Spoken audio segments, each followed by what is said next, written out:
Okay. And I will host. And we will start. With or without you. Because we only got a 3-hour session. Now I got to keep you all up late. I mean, I'm not going to sleep tonight. Fair. I like how we all light up and hop around now on the screen. That's good shit. Okay. So, let's put on some music. That's what we're missing. Bots. Oh, there we go. The second to last time. I only cried like 4 times while I was prepping for tonight's game. Alright. So, Skull Shackles. Final dungeon. All your allies summoned. Assaulting Lucra Hold. You guys are preparing to drop a tsunami on these people. Let's check out Port Peril map real quick. Alright. Lucra Hold, right there. Right off the coastline of Port Peril, you got Lucra Hold. If you zoom in super close on the map, you won't see all of your allies because I didn't add them to this map. But in your imaginations, you will see that this map is swarming with tiny little ships, sea monsters, airships, dragons, and all manner of other allies, NPCs. There might be a pregnant door looking for lift. I don't know. A lot's going on. You will also notice that here is your intelligence report for Lucra Hold. This is going to be generated by Analora using the Cartographer's Orb when you guys get into the inner cove of Port Peril, which is marked with that little tiny arrow on the map. That is an insertion point, essentially. I gave it to you guys so you could look at it during the week if you wanted to sort of have plans before you saw the map officially, ? Yeah. Is there supposed to be something there? What do you mean? Oh, do you have journal things turned on? How do I turn that on? All right, I'll take you over to the dashboard. And it's on the dashboard too. But if you go to the left-hand side, you're going to go to the tools. There's going to be a ribbon. It should be towards the bottom. You mouse over, it says Journal Notes. If you click that, there'll be a little pin, and you want to toggle Notes Display on. Okay. Then a map should appear. Yeah. All right. Did it show up for everybody? Yeah. All right. Yep. All right, I'm here. Did I miss anything? Nope, we just got started. Cool. No, we all died. Well, you missed the history. We need to fill them in on the punk frogs. Yeah, you missed the history of the punk frogs, who are anthropomorphic frog brawlers trained by Shredder, a master ninja. They live in Florida, so keep an eye out for them. Cool. Yeah. They may also be friends with the Battletoads. Just throwing that out there. It's a lot of toads. All right, so as you can see, this is a expertly made hand-drawn map of the dungeon complex. You'll notice there are these pink arrows. They indicate passages. The Crash Gym has been here. Yeah. The squiggly line where the bluish color meets the blackish color indicates that you are going inside a cave complex. Yeah. The poorly drawn upside-down face. Yeah, kind of. The poorly drawn question mark with the poorly drawn arrow next to it, pointing to what looks like a handle on a rectangle, indicates an object that you are aware of, but you don't know what it is. And then also, there's a mysterious boat shape in the very center here. Could be a boat. I don't know. Wait, we knew there's a door in there, right? Yeah, I mean that's the door. Yeah, that's what the question mark is. So I mean, like 2 of you have like 20 intelligence scores, so I'm pretty sure you know that's a fucking door. So yeah, that's the situation. All right. Your intention is to roll up on the scene and drop a tsunami on the island, specifically on the insertion point. So that is the first thing we're going to do. You are also gathering up your B team last week. Let's see if we've got everybody for that. So we got Lift, we got Kishara, we got Alora, we've got Claximus, we've got Captain Bubbles wearing his deep sea diver suit, and we got Django. Those are the MCs. So the main 6, as it were. Then we got. Are you bringing Bidoof? Who are we bringing for this final mission?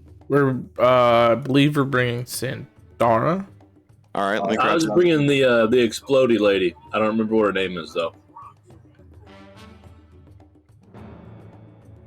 the explodey lady. Right? That was the one I was supposed to bring, Klex? Aren't you getting Nixel? Is that not the explodey lady? No, no, you're getting raised dead lady. Yeah, yeah. Oh, yeah, okay. No I don't know, Pigo, huh? I'm bringing, No, I think I'm Lift's bringing bringing Blacksmith's Pigo. second pick. All right, are you bringing Phipps Chumlet? I think Bubbles would say he's bringing Phipps. Okay, Phipps Chumlet. All right, are you bringing Shivika, Jimmy? Who? Shivika. Shivika. All right.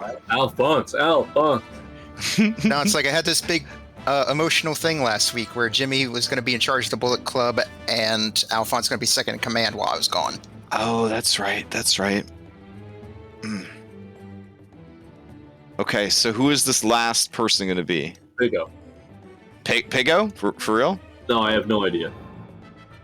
Does anybody remember who the 5th member of the B team is for this final mission?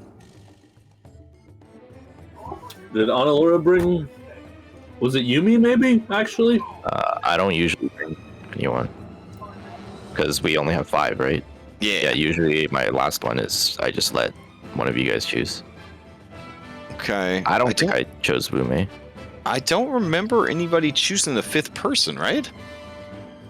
Or did you bring Bidoof? Nah, that seems like a weird flex to bring Bidoof. Nah, I don't think we're bringing Bidoof. Why don't we just I feel like we bring... brought backstory relevant people for the most part, so maybe it was Yumi or... We could bring, like, wasn't Jinjo or something. I thought Lift was bringing Pigo, to be honest. Wait, you were bringing Pigo Dragon Girl. You were bringing Dragon Girlfriend.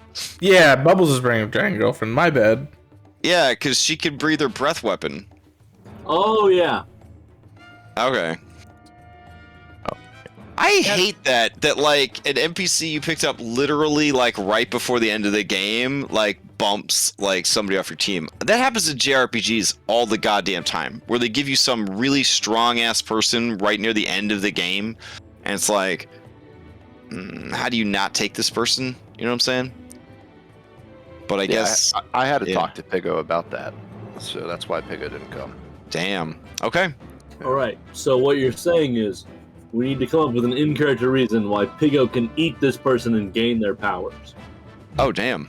That would be epic. All right. For flavor, you won't gain Pigo's ability, but Pigo can ride on Cole of Taras' bosoms. Perfect. Okay. That's where Pigo belongs. All right. So Pigo, you do get to make it to the final battle. Where does Pigo learn this shit? Pigo I'd say Pigo's had the most character growth of anyone in this campaign. Well, no, Sweet Roll definitely has had quite a bit, but you know what? Pigo went from like having nothing to where she is today. So I think Pigo actually had the most growth. Well, there's also Citrine, who went from we didn't ever investigate her backstory. Yeah, I was actually going over on the stream all the NPCs who had backstory side quests that we never explored. So that's okay. That's what post-campaign content's for. It's optional stuff. It's like DLC or whatever. I mean, she has an empire that she built, so I feel like she did her own thing. All right. So I'm going to put you on the map, but you are not committed to it. You can essentially tell me where you're going to insert yourselves into the dungeon. So let me preload this map for you.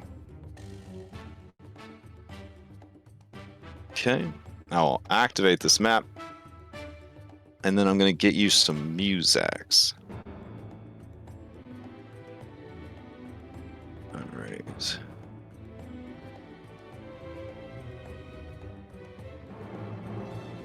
Huh. There's a lot of errors, and it won't go away. Are you getting errors? Well, I'm getting user lacks permission to update token and parent. Yada yada yada yada. All right, it's gone. Thank God. Yeah, it should be fine. That's kind of a common Foundry error. All right. Let's see. Okay. So as you guys kind of are dropped off by your ship, flown in by dragon allies, whichever dope level 15 insertion situation works best for you, jet ski in on a great white shark, teleport without using a spell slot, whatever cool ass reason or way that you manage to get onto the map, we will assume that you guys get to your appropriate insertion point. Now, you guys arrive after the tsunami strikes the island. So everything that you see here must be affected by a tsunami. Now, I did the maths. To try to figure out just how bad it was going to be for these people. And it's pretty bad. So I'm going to go ahead now and apply that tsunami damage to all these people. So let's see what we got here. All right, everybody along the coast got hit the hardest for 120 points of damage total. Because Tsunami is an 8th level spell, and if you don't get away from it, it's gonna fuck you up pretty bad. So let's see how that goes. Oh, that's a lot of people dying. Oh shit, oh shit. Oh, there they go. Cannon's destroyed. Holy shit. Okay. Then there's the interior bay, and they are going to take half of that, so they're all going to take 60 points of damage, because they were sort of buffered by the rock formations and whatnot. So, hold on.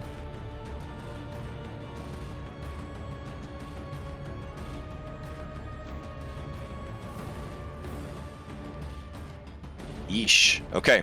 And then there's going to be people even further in that will take a little bit of damage, but not anything like super fatal, as they're kind of hit by debris and whatnot. All right. So with the tsunami doing its damage, if you immediately roll into initiative, everything else will have to start prone. If you do not immediately roll into initiative, they will get a chance to sort of right themselves and try and figure out what they're doing. So this is really dependent on where you want to approach the island, based on your information from the map. It looks like there is essentially a secret passage that can be accessed, like sort of east of your location, but the main entrance would basically roll you guys right into combat. So how would you like to proceed? I imagine, well, the captain's not here, so we can't say. So let's say Captain, I go to Clacksmith, and I say, Clacksmith, what's up? So the captain's having his usual tummy ache before the big battle. He's nervous. I gotcha. Okay. Shy bladder. He said to have you make the decision. Okay. The decision is we go through the side entrance. Oh, so you are going to do the side entrance? Yeah. Okay. Claxmus, are you feeling all right? That feels like less fighting. This is the fight of our lives, Are you guys. the captain? Are you the captain?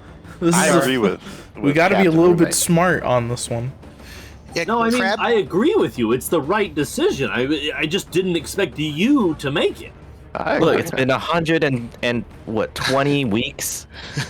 Claxmus has had some development too. Okay. Yeah. He doesn't want to lose the Pigo. Crab Cake is right. Work smarter, not harder. All right. When All we're right. fighting something that's not as big, I'm gonna say go for it directly. Then I'm going to have to switch you to the stealth music. Okay. Dun, dun, dun, dun, dun. It's the same stealth music we always use. But that doesn't mean it's not good. All right, here we go. So the best stealth music. Yeah, exactly. Sly Cooper, Paris Rooftops. Oh, this is All right. good. All right, so while they are shook / completely decimated / trying to get their shit back together and refortify their defenses, you guys have slipped in to this little side alcove, which according to the orb of the cartographer, there is a secret entrance. Looking around this narrow canyon with its rocky shoreline, that is all of like 20 feet wide, you do see a very vaginal opening in the stone. It looks dark, damp, and tight. Hey, I see the opening. I can always find. Lift, I think you should go first, as you are wont to do. Yep, I'm moving up here. You ready, Claximus? We can penetrate this together. Sure. All right. Claxmus, as Lift says that to you, Sandara gives you 2 thumbs ups and a big smile. Yep. As the B team fades into the background, covering your entrance. I'll walk by below Miss Shivaka Kiss as I head in. Oh yeah, she catches it out of the air with her tongue. Never get Seeing tired of this- seeing that. Seeing this, I blow Pigo a kiss. Okay. And I Pigo watches Pigo watches the kiss fly by, lifts one stubby leg, and lets out a long wet fart. Lift, check if there's water. Lift. This does lead to an underwater passageway. This leads to a very wet passage underwater. Okay.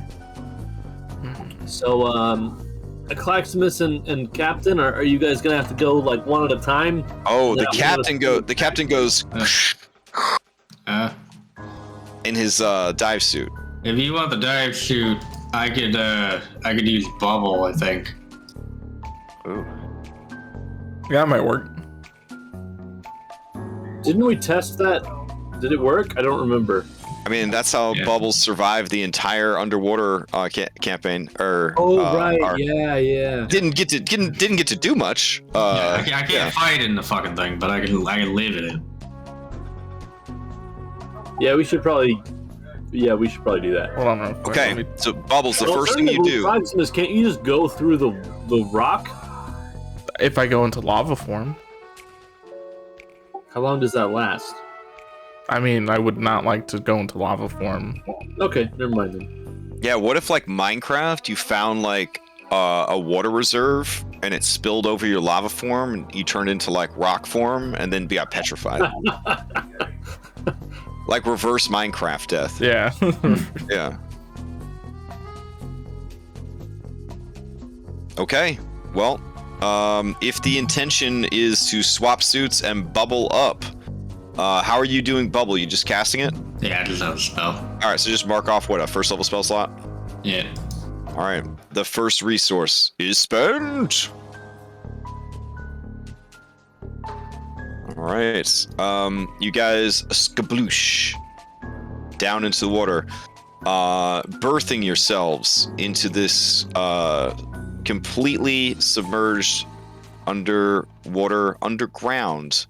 chamber. lift with your incredible passive perception of 25. You quickly notice another tight passage, hidden and obscured by natural rock formations on the southwestern part of the chamber. There are no mysterious guardians here. No crazy undead horror that's been waiting here to kill someone that would use the secret passage. It's just a flooded chamber. This is just bad dungeon design. A Serac never would have made this mistake. You know, after you do a Serac dungeon, it is hard to go back to a normal dungeon. Here, guys, there's a I don't tight, wet agree. passage over here. I'd like to put my hand into it. Okay. It is tight, but still large enough that medium creatures could get through with little issue. Larger creatures will definitely have to squeeze. I know I'm medium, but I'd like to act like I'm large and I have to squeeze in. Okay. I mean, as a moon druid, you could burn one of your wild shapes just to be large for this. I'm just doing it. I'm doing it in my head. Doing it. Okay. Don't let him trick you into using your resources. I could already tell the way he looked at that ball. Counter spell. The way he actually asked Bubbles to use a spell slot. Yeah. For his little spell. I thought, you know, for these last couple games, I'd try to be a real dungeon master. I don't know. All right, so you follow this passage for, I don't know, 10, 20, 30, 40, 50, 60, 70, 80, 90, 100, 120, 130, 140, 150, 160. About 220 feet. No, sorry, 250 feet. Before emerging in a much larger chamber. This chamber has roughly 30-foot high ceilings, and the ceilings, of course, are ripe with stalactites. The ground features stalagmites and other natural rock formations. Mm-hmm. There are also some lovely crystals strewn about that are providing natural bioluminescence. A passage leads to your left and ahead and to your right. Yes, the passage is, or the chamber is flooded. So anywhere that you see water, it is at least 10 or 15 feet deep. Okay, so I will come over here and switch back out with the captain, and then just fly above the water. Okay. So we know that we have to kill like some lieutenant guy or whatever to get the door key, correct? I'm pretty sure that was said. Correct. Do we have any idea who this lieutenant guy is, if it's Gold Tusk, and where he might be? You are very confident that it is Gold Tusk. Sadak Gold Tooth. And he was not seen in the battle outside, so more than likely he is holed up in here with Kurdak Bonefist. So, hearing the name of Gold Tooth, I'll reach in the pocket of my jacket, and I'll pull out a bullet, and I'll start carving his name into it. Hardcore. So do we have a locate creature, or do we want to just explore until we find him? It's a horrible waste of resources, but I have scrying. I mean, it's up to you guys. We could just, like, look for him the old-fashioned way. I don't know. Do we have anyone that can do what you call it, like scrying or anything like that? The orb. Yeah. No, I think the orb has the once per day scrying. Oh, yeah, the orb does. So does I could also do scrying. Oh yeah, if we want to use the orb, though? that's no. Oh man, so I forgot to read you guys this cool flavor text from Describe. The last one that I described as a vaginal opening. Gouged out by waves over thousands of years, the sea cave has been entirely flooded by seawater, its entrance barely visible underneath the surface of the murky tide. And then the heady odor of seawater is nearly overpowering in here. as you tread atop wet sand and clusters of rock, past lichen-covered walls within the sea cave. The water here has shifted from the pleasing blue of the sea behind you into a deep green. The vegetation along the cave walls and floor, turning the waters into a cloudy murk. Around your ankles, you feel the slimy caress of kelp, massed in huge banks along the shallows. Man. Okay, let's keep going. That was good, except I don't know if I described the scent of saltwater as heady. What's I guess it depends on what you're into. I mean, yeah, yeah. All right, so Boobles, what are you gonna do? Should we be able to see the map, like the overall map from this screen? Because I don't see it anywhere.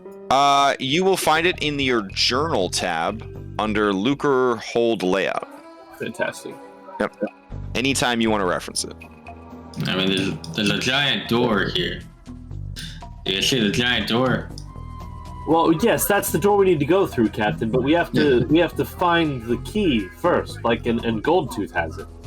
Yeah, well, we go this way then, because he's probably gonna be far away from the door. Where did you say the map was again? I'm sorry. Your journal tab. Journal tab. Captain, if we go to the left, it looks like very bottom. Dead end. We could always check what's there, but it's just a dead end. No. Do we know what Goldtooth like a kobold? Dead end. He was that Dragonborn guy, right? No. He's a favela. Oh yeah, he's an orc. I don't know why he's a Dragonborn. Okay. Yeah, it's a dead end. So let's move on up. Okay.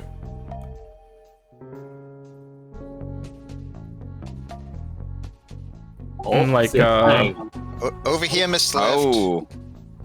Yeah, Bubbles and Kishara.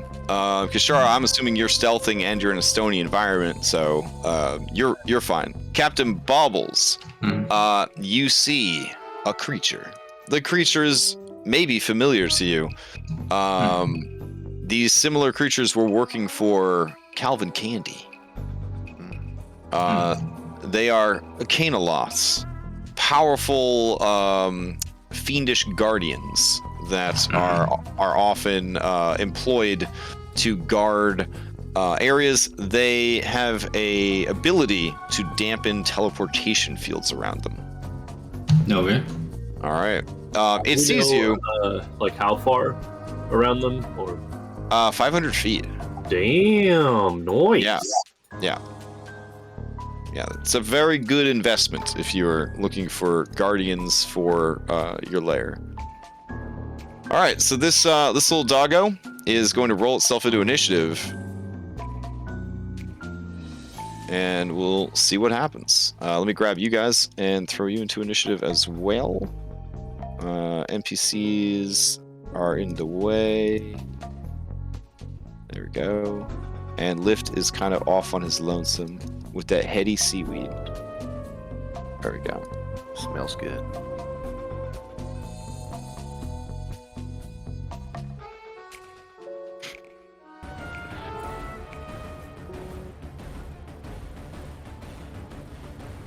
I actually rolled well on initiative once, and I'm still not going first. All right, looks like Bubbles Jr.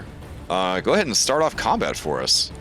All right, so it's over on zone, right? Yeah, it's over here in the corner. It doesn't have eyeballs, but you get the feeling that it has seen you. I can't just like hopscotch my way across these rocks, right? I mean, you have a climb speed. Yeah. Yeah, so I don't see why not. I'm gonna move. You're only having to jump a 5-foot gap there of water. I mean, you should be okay. Yeah, it's close. Oh, okay. There you go. I'll move to there. All right. And I'm gonna ready an attack action with the light forged master sword for when it approaches, and I'm gonna cut it in fucking half. Oh shit. Okay. Kishara, to you. I mean, honestly, with all of us and just that one thing, I'm not feeling super threatened. So I want to swoop over by this crystal and sort of investigate it, figure out what it's all about. Okay.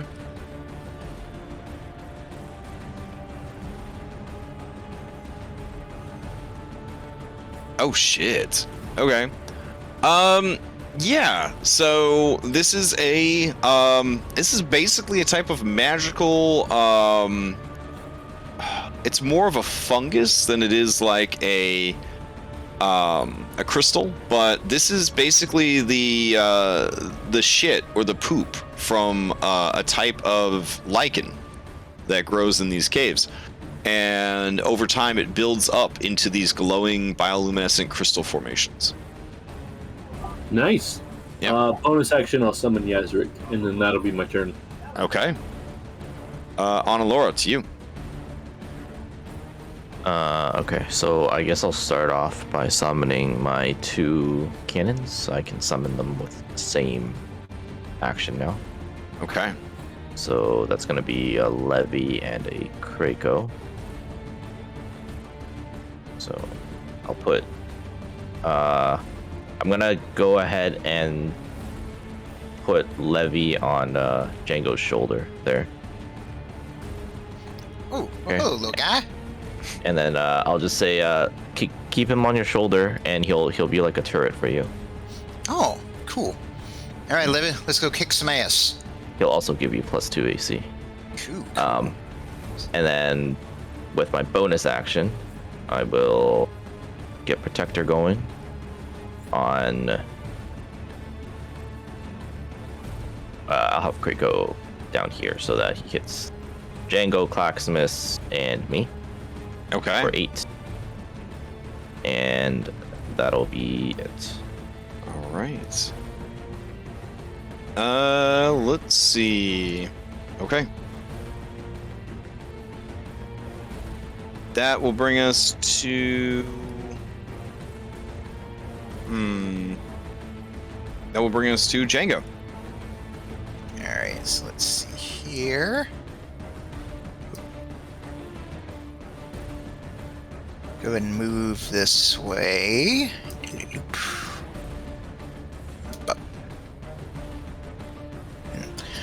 Tell you what, let me go ahead and burn my feline so you get double movement.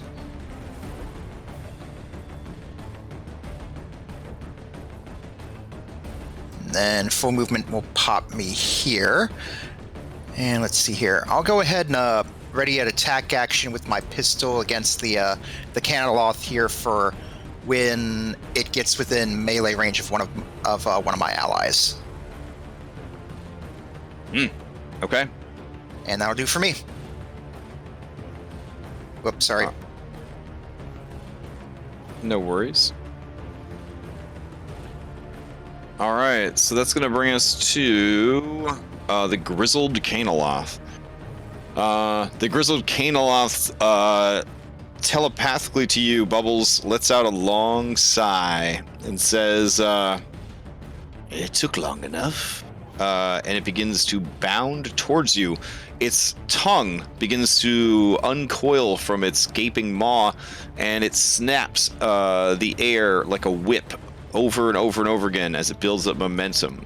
As it closes within 10 feet of you, it is going to attack you with... sorry. Oh, geez. All right. We'll say 10, yeah. From there, it will attack you with its tongue. Here we go.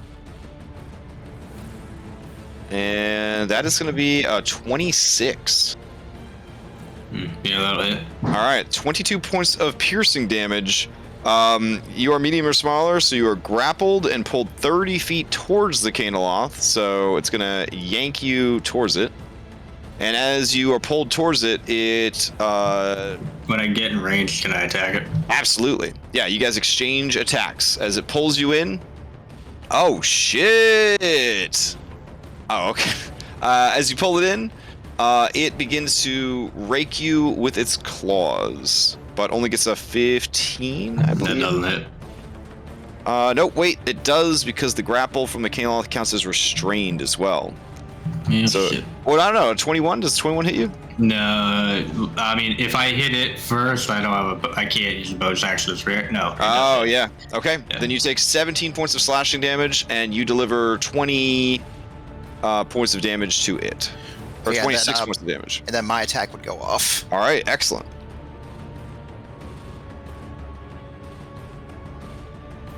Oof. Yeah. As you take the shot, you just hear the chamber jam. You're a high enough level that, it's whatever at this point, but flavor-wise, you kind of get the chamber. Yeah. All right, that brings us to... well, it's got a little bit of movement left. It's got a good speed, so yeah, it's going to drag you around the corner with it. All right. That brings us to the next combatant. You see... Maybe? Let's hop inside Bubbles. Yeah, Bubbles. You see from the illuminated north end of the cavern, a creature form out of the water itself and begin making its way towards the group. Let's see. This creature is a hunched over purple humanoid with the head of a cuttlefish. Its back covered in leathery chitinous plates. Its arms ending in spiny crab pincers. Let's see. Unhide that. It's ugly. Yeah. And the creature begins swimming through the water towards your location.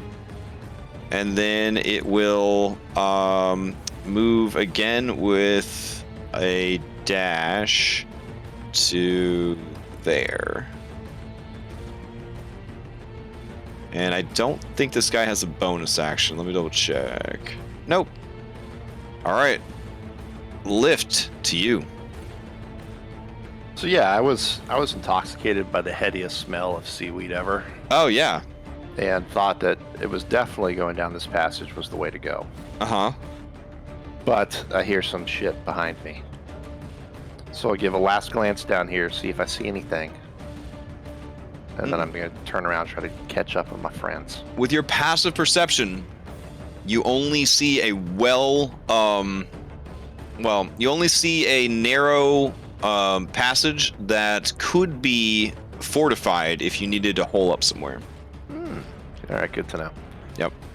So I'll go ahead and use my movement to move 30, and then I'll use my action to move another 30.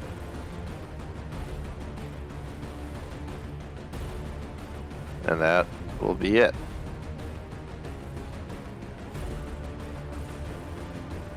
All right, cool. That brings us to Claximus. Okay. I'll go ahead and bonus action rage.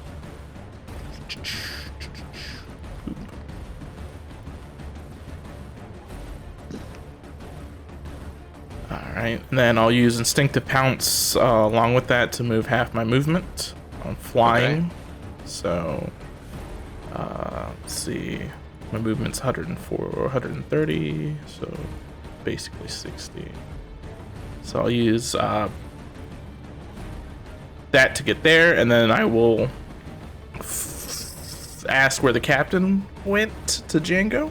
I say like some weird one of those weird dog things that is that Candyland. Grabbed a captain, went around the corner there. Okay. I'll just point over in like this direction. And I see the corner, and I'm flying up in the air, and I get down to their level, and oh, there they are. Okay. I'll move there, and then attack recklessly. Okay.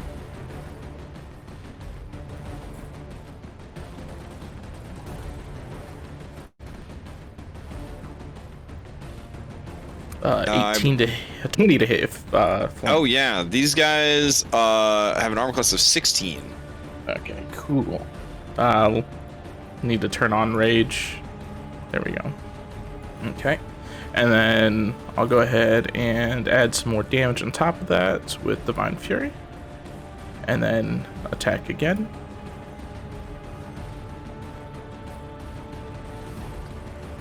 All right. All right, that is, let's see. You have you said you do reckless on these? Yeah, reckless. Okay, for sure. Yeah. Then And there's an both extra those- 3. There's an extra 3 on the first attack because I didn't have rage going until after. Okay. Got it. Yep. This creature is bloodied as you Right. just begin smashing it. And then I will, as a free action, Warden's Fury it. Okay. So it is now marked.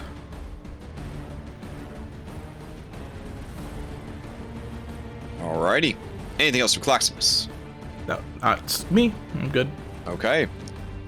You see the water over here begin to coalesce into another one of those freakish purple monsters. Alright. This creature is going to swim underneath its ally. It's going to do an adorable Shamu maneuver. And it's going to come splooshing down here with a dash action. All right, that is its turn. Captain Bubbles, take us into round 2. I'm gonna kill it. Oh, did Clax already kill that thing? Oh no, No. it's bloodied. Oh, thank God. Okay, yeah. I'm gonna kill this thing. Okay. I'm going to attack it twice.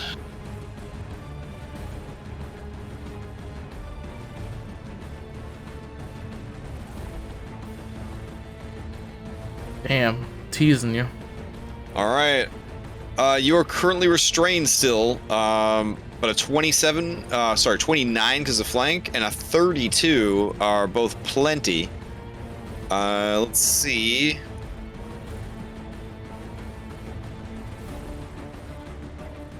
You kill it, slashing through its tongue, and then how do you finish it off? I want to cut it in half. All right, and then you cut it in half. The creature. I don't know why I did that. Yeah, the creature shudders and ruptures, turning into a pool of acid. Hmm. Alrighty. I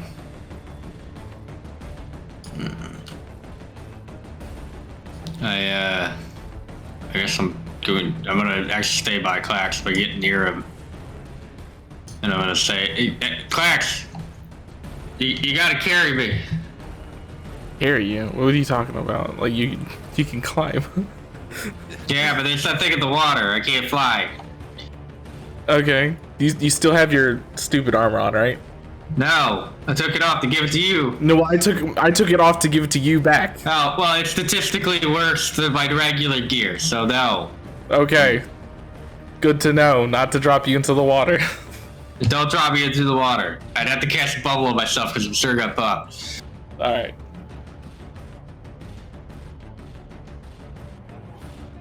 All right.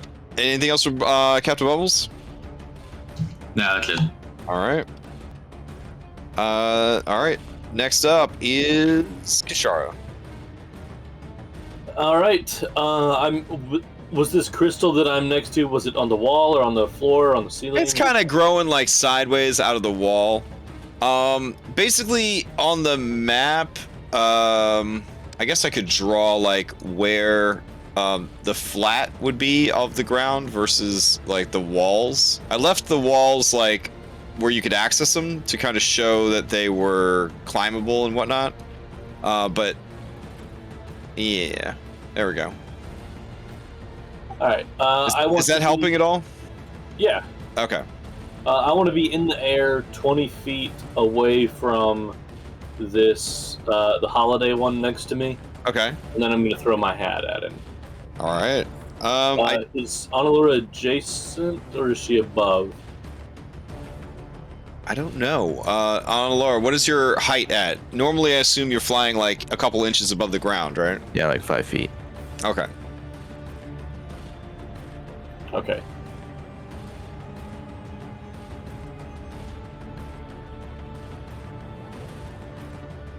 Oof. Yeah. All right. This feels like the game I played on last night. As you go to take your shots, it just goes wide of the mark. Your hat sort of like sails clean over the creature's head, does some pinball, bouncing off of walls, stalagmites, stalactites, and then finally returns to you. And it's sort of like wobbling the whole time, like a really badly thrown football. Sorry, a really badly thrown American football. Sorry, Canada. All right. I look down into my hand at the Vorpal throwing hat after I catch it, and then I gesture to my bag and I say, "I can always trade you out for the hat of sorting, you know." And that's the end of my turn. Yeah, the hat remains reticent under your threats. Onalora, to you. You have a face full of Piscaloth. Yeah, I'm going, but it's standing in water, right? This creature kind of like is with water and is not with water, sort of thing. Cool. Kind of got like a little ooze body situation going on. So this should work. All right, flash ice. As an action, you can reach into your alchemist satchel, pull out a vial of clear liquid, and pour it into a body of water. Let's see, 30-foot cube. At the point of contact, freezes to solid ice. Creatures that were swimming in this area, when it freezes, must make Constitution saving throw. All right, here comes that Constitution saving throw. Let's see. I would say that. Is this a magical effect? It sure sounds magical, but it is alchemical.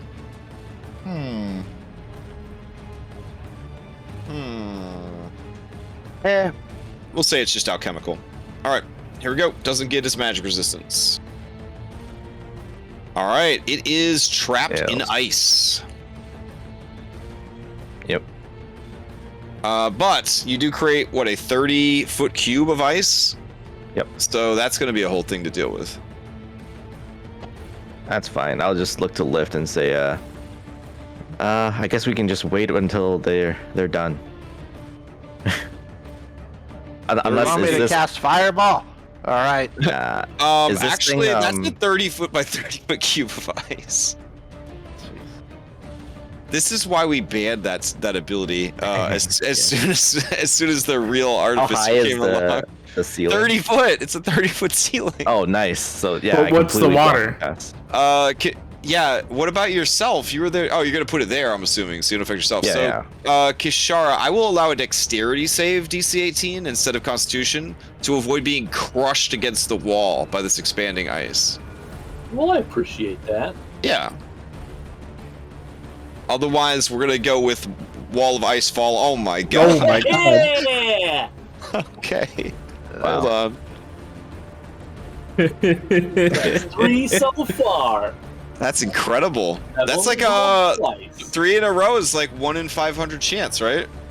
That's pretty Can't help lucky. you with that one. All right. So you are going to be crushed against the wall. So we're going to treat that as, according to Wall of Ice, that's only 5d6 points of damage. So 25 points of damage. Mechanically, she took more damage. Mechanically, I'm going to say that you would then get squished out and there'd be like a cork pop sound as you get like shunted out into that area. So you just kind of got slammed against the wall, and then as the ice kept expanding, it like cheese grated you against the lichen-coated stones and then spit you out. But you completely shut down Holiday Piscaloth. At least for 1 minute. Yep. And All then my bonus action. And also separated the party. Through the ice, you hear, "Thanks, Onalora." Man, I'd missed this ability. Did you hear something, Lift? Huh? I didn't hear anything. I thought I heard something. I thought I heard someone call me. Did you hear something, Lift? Okay. But my bonus action, Levy will shoot this thing here. Okay. There's 30 feet of ice between you and the target. No. Levy's with Django. Oh, Levy with Django. Okay. Yeah. Yeah, no problem. That hits. Oops, it's just 18. 18 I rolled that. points of I have force. it. Yeah, no worries. All right, it hits the creature pretty hard. Despite being big, they don't seem to have a tremendous amount of hit points, unlike the Canelos. It's also, I think, pushed back 5 feet. Alrighty. Okay. Big turn. Django, to you. All right, let's see here. I'll go ahead and stay where I am. I'll sacrifice my movement to use aim to get advantage, and then take a shot at the Piscaloth here with my sheath pistol.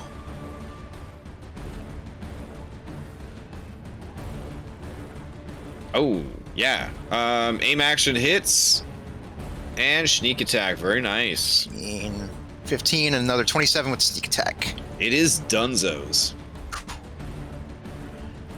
And then I'll just suddenly look over and be like, "Hey, where'd this giant ice cube come from?"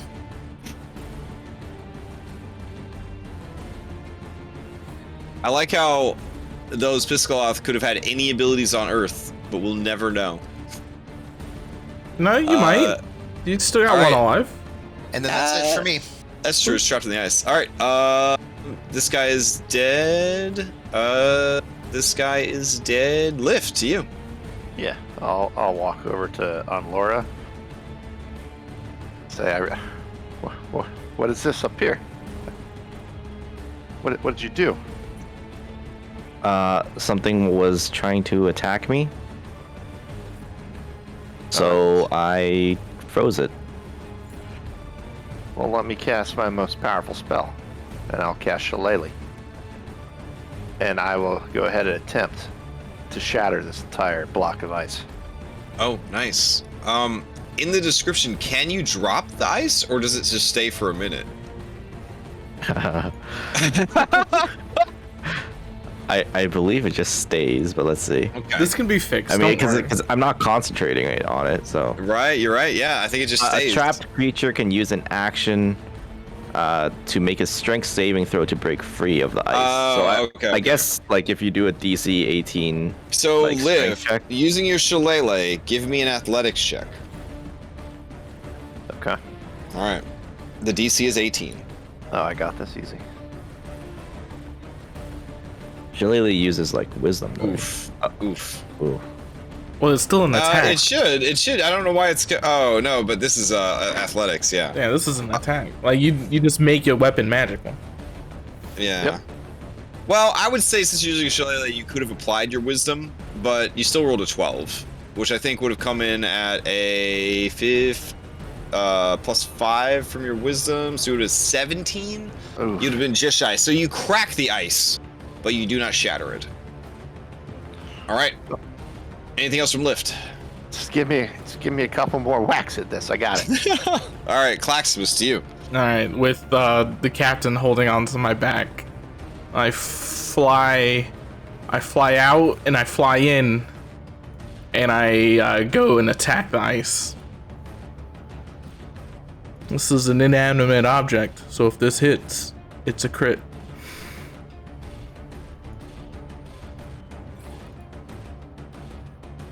Okay, so you're just trying to actually smash it, Yeah, I'm just gonna smash this ice. and instead of just shattering it with one hit. I mean, like, it's shattered. It would be shattered when I hit it, right? Well, because you're using that hammer, yeah. Yeah. I mean, that hammer has smashed magical boulders that could not be smashed by anything else. So, Yeah. all right. The ice shatters, and the creature is freed. See, Laura, it took a second, but my whack on it totally did that.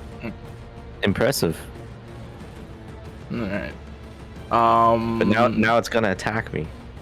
Yeah, it will attack you. Listen. I'm actually out of movement since I am having somebody on my back. Okay. Then play passes to Holiday Piscaloth. All right. It does not like what you did. It does not like it at all. It is going to make 3 attacks at you, with its tentacles and with its pincers. It will start And thanks a lot, Lift. with the tentacles. Sorry. I'm so strong. 18. Nope. All right. Pincers. The tentacles were really the only dangerous part of the creature. Oh. Clark's on top of you, right? Yeah. Yeah, you're on top so it just flails at you. I think it's trying to cuddle with And it's just like, whipping its tentacles about, like snapping its claws. Nothing's happening. It I'd is like to going. think what's actually happening is because Krakow has this new ability that gives everything within 10 feet of him cover, like every ally. Nice. So it's kind of like a +2 AC. What size is Krakow right now? He's small. Okay. The creature is going to melt into the water, go underneath you guys, and then pop up over here. and that will be its turn. All right, round 3, Bubbles. All right, so Clax carried me, right? Yeah, I carried you. Please get on the wall. Okay, I'm gonna jump into the wall. All right.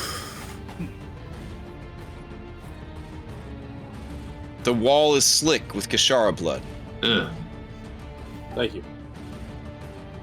You're welcome.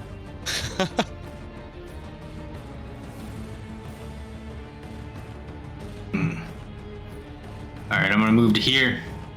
Okay. Well, that's right there. So, and then I'm gonna use my bonus action to extend the. Yeah, wait. Yeah, so I use my bonus action to make it so that the Master Sword's reach is 30 feet. Mm-hmm. Okay. And I'm gonna attack this guy here. I'm gonna try to hit him twice. All right, let's do it.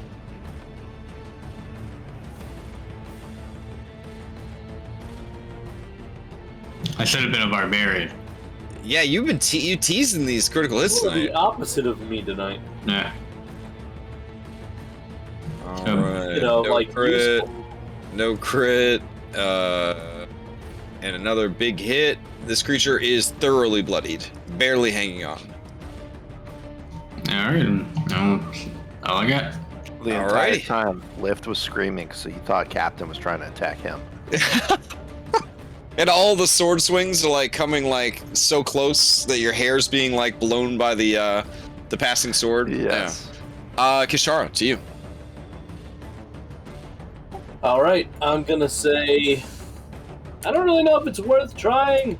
I'll probably do this again. And then I'm gonna throw my hat at the Okay. Skull. Oh, there you go. How do you finish it? Yay! I cut off its head. Okay. All right. You cleanly sever the creature's head, and as the parts come apart, both turn into bubbling acid, which quickly mixes with the nearby seawater. After I catch my hat, I narrow my eyes at it and I say, "I'm still watching you." Okay. As you do, since no one is dying or in peril, combat ends.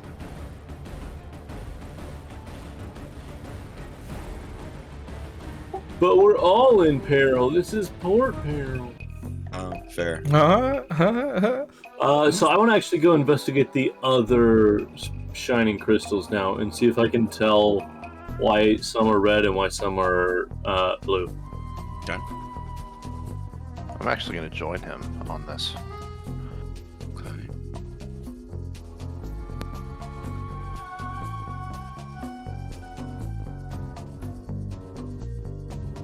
I should probably roll for that. Yeah. Go ahead and give me an investigation or a nature. Okay. So your understanding here of the two of you, your understanding here of these red crystals.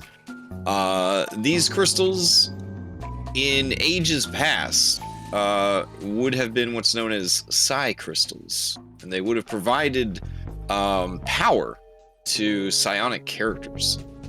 Here in the 5th Age of Magic, psionics have been relegated to just basically a sub-flavor of magic, and don't actually do all that much.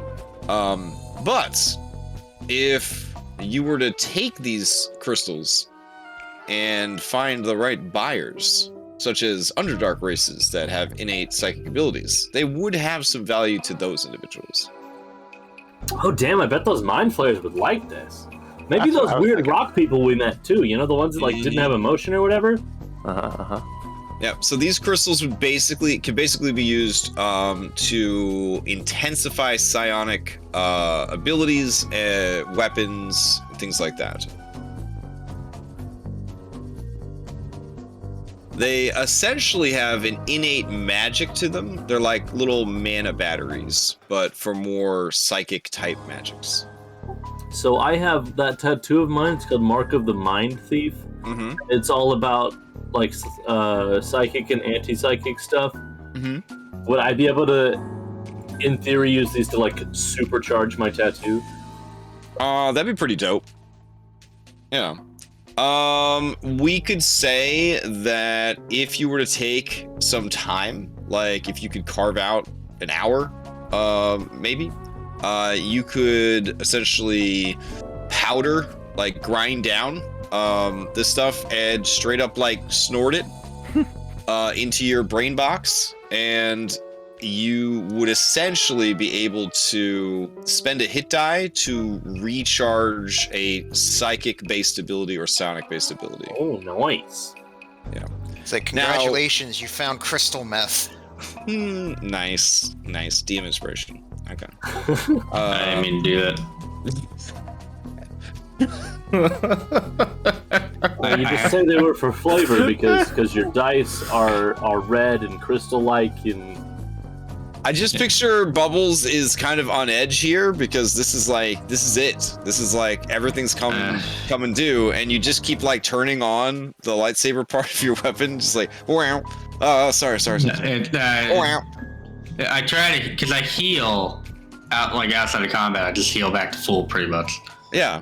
But if I type in the number, it doesn't stick. I have to hit enter.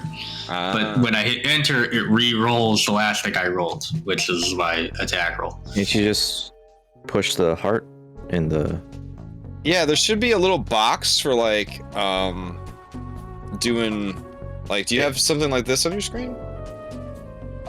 Yeah. Should be. Yeah. Mine's at the bottom. Yeah. The heart is... I hid mine audio. because I didn't like it. Captain, let's Taking up space. check out this door. Do this real fast way. What door? Are we? Over here. Let's check out this door.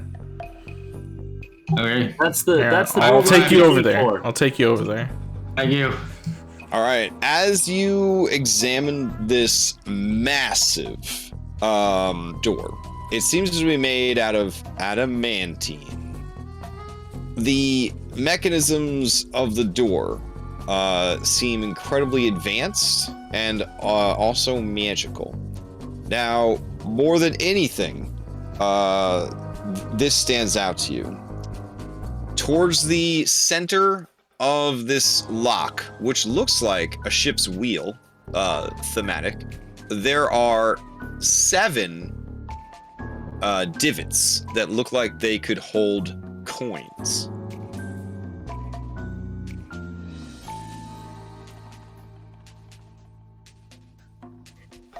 Looks like we got some kind of like puzzle piece- going on here. They're the pieces of 8. But there's only 7. Yeah, but no, see, that's how it works. This is the pieces of 8. There's an 8th piece, even though there's 7 slots. Do you think maybe I could just like phase through the door and then open it from the other side, or? Like, you could probably phase through the door, no doubt. I just don't know if you'd be able to open it from the other side because of the stuff that may be on the other side. No, that's fair. That's fair. I could go invisible and then try, but I don't have that one that you can still do stuff and still be invisible. That'd be pretty great, but no, I don't have that one yet. Take a good look at this door. I just do I wrap my fingers on it, go and see if there's a response. It is so massive and so heavy that there isn't even a sound when you knock on it. You just kind of are touching it with your body. Yeah, I don't think anything other than those coins is going to get us through this. I think it's probably a wise idea to take out his, lieutenants. So I was just looking through my bag, and I have this spell scroll of locate object. I mean, if we wanted, I could use that to find the keys. Yeah, that sounds one pretty of good, them. actually. Well, one will lead us to, will at least lead us somewhere. I mean, like, So- I know we could just like walk around and find it also, though. But Is that the hinge? I think that's like the handle. Like you have to Was that the handle? Undo that part too. Okay. Yeah. Okay. It's a So pretty. the- It's the definitely. on this It's side definitely then. old school Dunduran technology.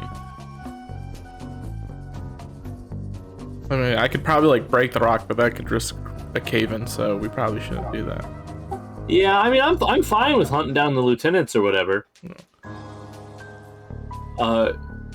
Do Lift and I need to make checks to harvest this crystal, or can we just? Or do we just do At it? this point in your career, you guys should be good to go. All right. So what do I put? Like 2 chunks red crystal or something? Joe, go ahead and give me 2d6. I was letting you harvest it. I was chopping it up into powder for you. Oh. All right, you guys harvest 10 snorts of crystal meth. Nice. And at the mention of the other lieutenants, I take out another bullet, start carving Bahir al-Hadair into it. I have no idea who that is. It was a long time ago, Crab Cake, but it's like when we were here the first time, do like the free captain trial, like he was coming on to me because he was another cat wearing a cowboy hat, and then I found out later on he was like some, I think maybe like a warlock for some sort of like death goddess or something. I just don't Okay. appreciate being lied to. All right, Captain, hop on. Oh, you guys would have gotten in your intelligence report, I believe, the names of all of his, or most of his, lieutenants. So, Powder Pot, who is a woke ape, Omara Culverin, who is a renowned sniper, Sadak Goldtooth, his number 2, Captain Horace Riptooth, a Carcharion of impressive size and anger, Kyrian Sweetlips Vorthine, a renowned bard and spy, and Bahir al-Hadair, a famous assassin.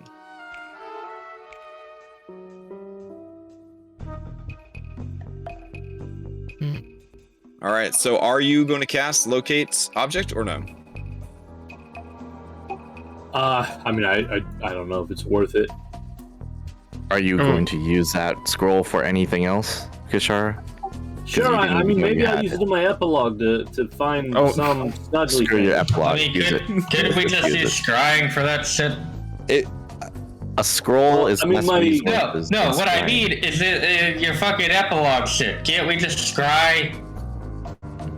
Oh, I didn't even have anything planned for it necessarily. I just figure I can only find one thing with this, and there's like 7 things we need to Yeah, find. but like it's a domino effect. We find one, and then we make the guy Torture 'em fess until they up. tell us where the others are. All right, Yeah. who's we looking for first then? The closest one. Oh, All right. Well, okay. just pick a number between 1 and 7. yeah, that's good. We'll assume that you are staring intently at one of the 7 divots where a coin would be placed. These are not just coin start in the middle. slots. Choose These are number coin 4. divots. You know, like when you were a kid and some relative who doesn't know what fun is got you the 50 United States quarters bullshit. Yeah, Yeah, it's you're- my grandma. Yeah, and you're supposed to No. collect the 50 fucking quarters.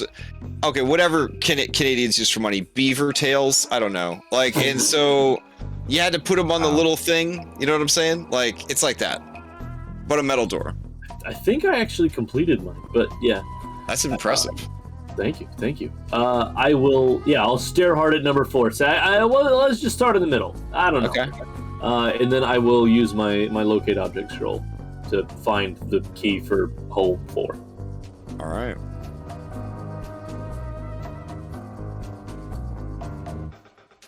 Okay. You believe that the thing you seek is here. I'll draw you a fucking straight line from your mini to it. So you're in front of the door. All right, hold on a sec.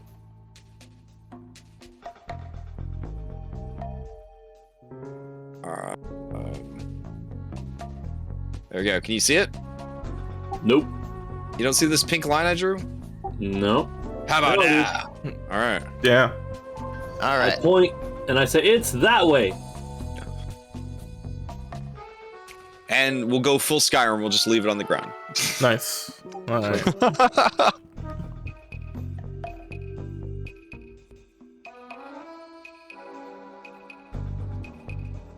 So I guess follow this magical pink line that only I can see and or feel, however magic works. All right. With the captain on my back, I'm flying between the stalactites.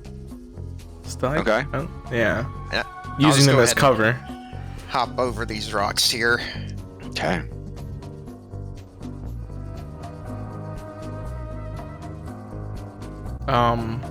I can see another dude. Do we need to? Yeah, they would definitely be aware of you. They cannot be surprised. Hey, Bluebell, I like this little guy. Can I keep him? Oh. Aww. All right, Gotta I'm give gonna you move the big- Bubbles over to Claxmus. Yeah. Sorry, I'm also trying to salvage the floor while, like, dude. There you go. That is a pricey cat. Oh, we're getting rid of her. Yeah, we're gonna get rid of her. Yeah. And it sucks for the kitty. Yeah. Well, yeah. She's been aggressive to our other cat and our dog, so Uh-oh. yeah, and us.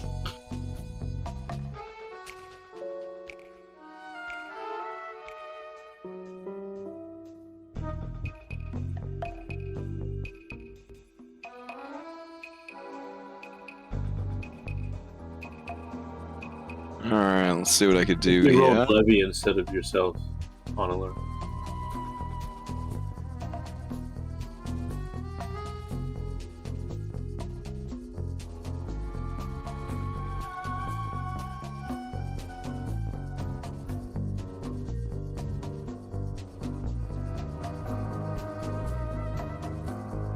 All right, let's get into this business. Here we go.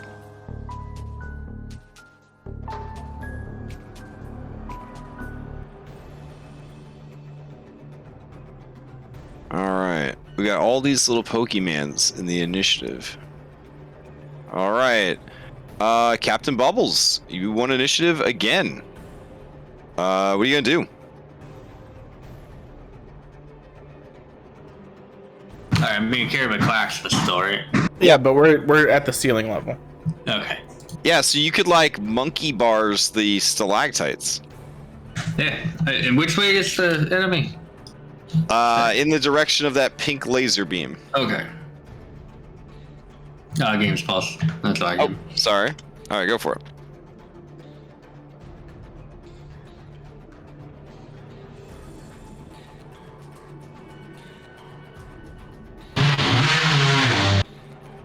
Hello.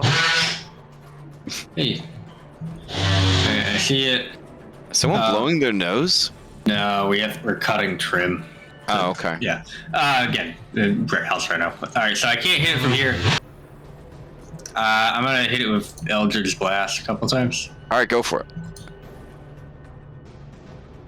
And this creature does appear to be slightly beat up. Oh, so we're going back towards the entrance. All right, of the 3 blasts, one of them hits for 10 damage. Anything else from Bubbles? That's it. All right. This creature, I'm gonna roll for it if it engages or if it is going to try and flee to sound the alarm. So here we go.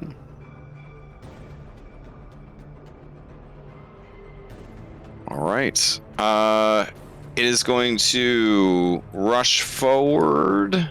As it sees Bubbles, it is going to launch out its tongue. 16 is not going to hit. Nope. In that case, as it turns the corner and sees that there is a bunch of you, yeah, it's going to go ahead and turn and use the rest of its movement to kind of go around the corner here. And that will be its turn. Django, to you. All right. So you can move up here.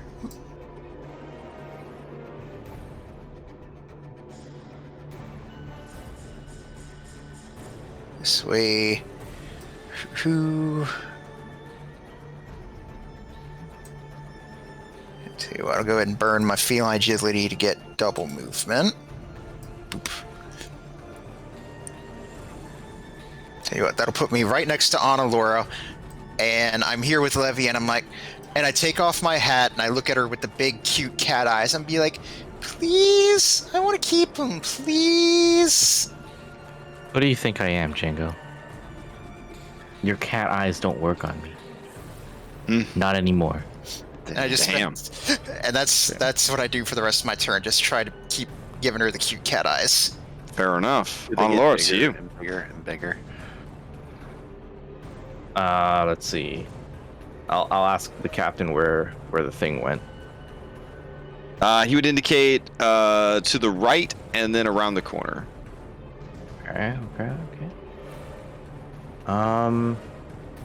Guess I'll head over here, and then I'll just ready a potion throw for if I see anything go around either of these corners.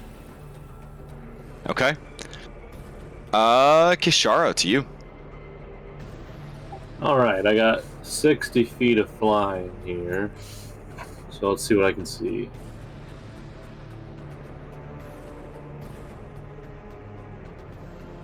Alright, so he is right there. That should be in range, so I'm going to throw my hat at him. Oh no, I can't aim because I moved. I'll bonus action hide, though. Okay. And it's an advantage because it's rocky. All right. You get the sense that the creature is having trouble keeping track of you.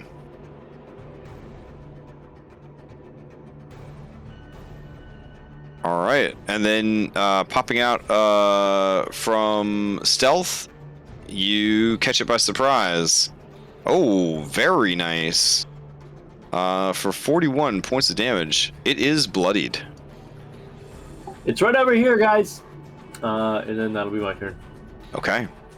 Sorry, I moved early. Lift But- to you. I did run up here. Yeah, Kashara, yeah. Let me help you finish that thing. Yeah, you could totally see Kishara. Like, they only got a 21 on their stealth. Lulz. I'll Ray of Frost. Oof. Unfortunately, a 15 is just shy of the creature's 16 armor class. You managed to ice up the walls a little bit, but not the creature. Don't worry, I've stopped it from running with my icy walls. Anything else for lift? No, that'll be it. All right, Claximus, to you. All right. Flying around. I fly around the captain. Fly above Kashara. And then get right there. And then I fly down. Okay. And I will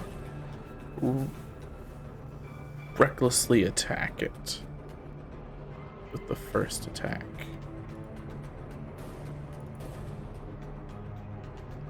A 19. All right, 19's going to hit. Alright, It is still going. still going. But your rowdy boy hammering and noise, plus the fact that you are in line of sight to this guy, have activated additional enemies. Alright. And I will just continue attacking. All right, don't forget your... you No, only I'm get not that when you're raging. raging, right? Only when yeah. I'm raging. All right, it is still going. Still going. Alright. I will, let's see. Yeah, we're good. No, wait. You said there's more? Then if there's more, I will rage. Okay.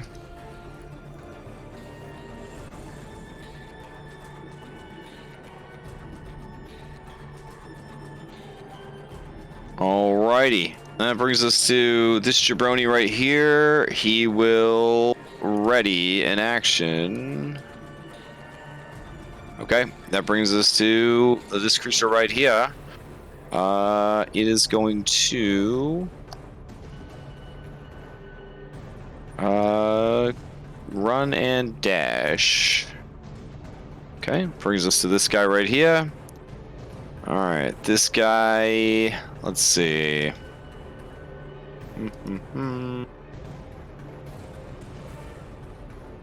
Yeah, okay. He's gonna huff and puff and run down here, and he's going to pull out a sniper rifle. And he is a sharpshooter, so he's just gonna go ahead and take that shot, I guess. Okay. Yeah, I think you're within 120 feet. Yeah, I'm just eyeballing that. Looks like you're in 120 feet. Here we go. And this is 2 shots. And this okay. Oh, nice. All right. It's gonna, as a bonus action, use steady aim. That will give it an extra 3d6 damage with any of its ranged attacks. Okay. All right, so here we go. First attack. And second attack. Are they rolling or no? No. Of course. All right, hold on.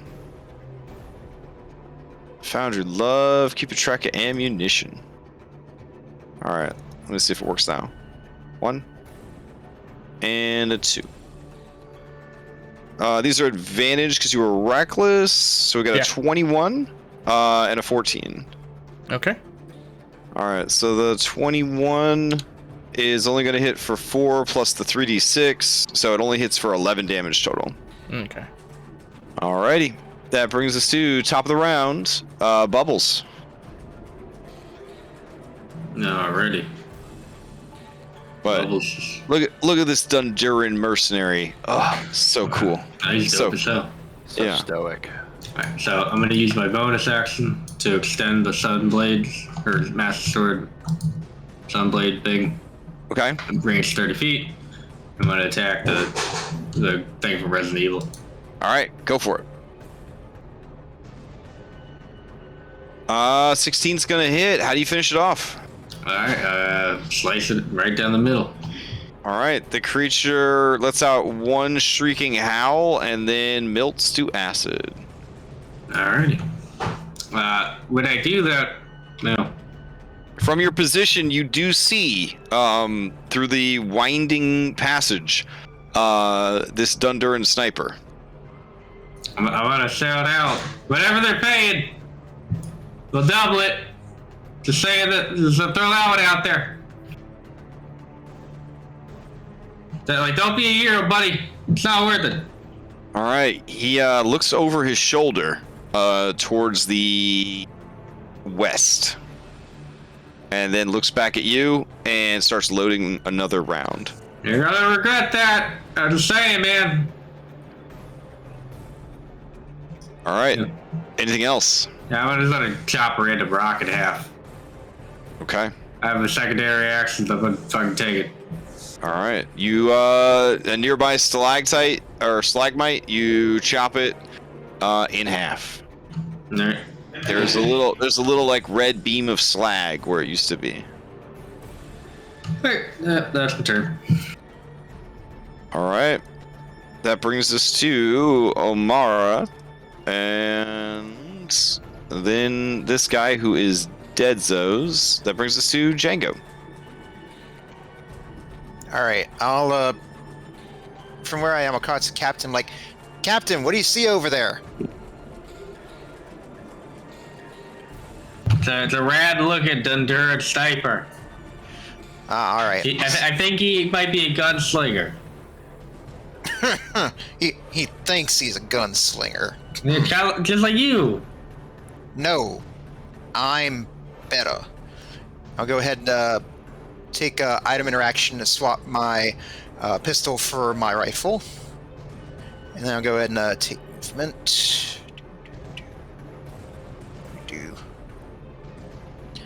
Let's see here. Then all bonus action dash. Gets me to there.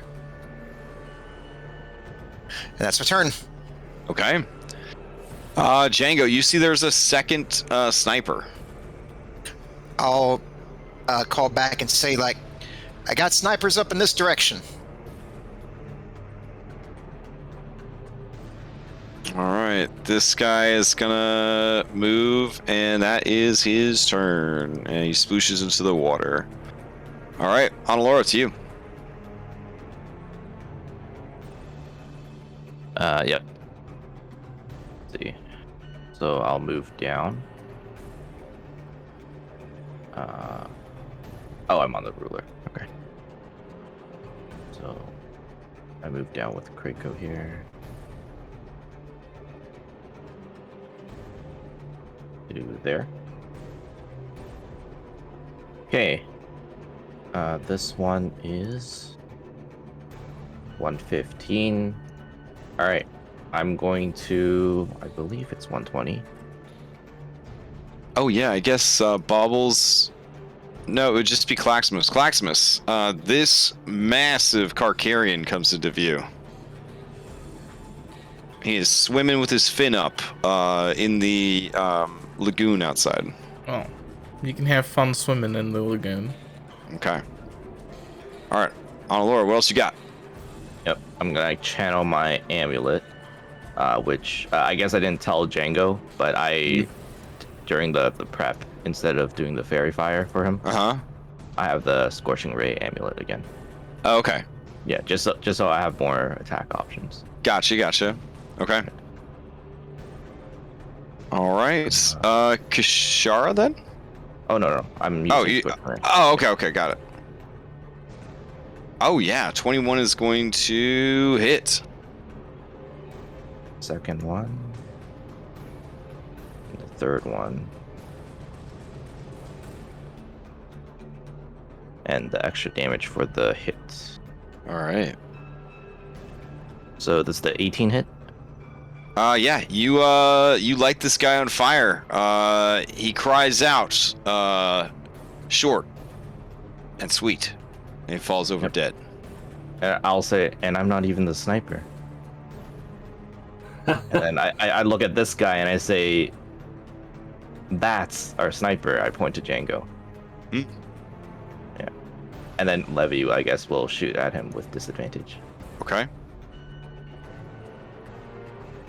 Nope.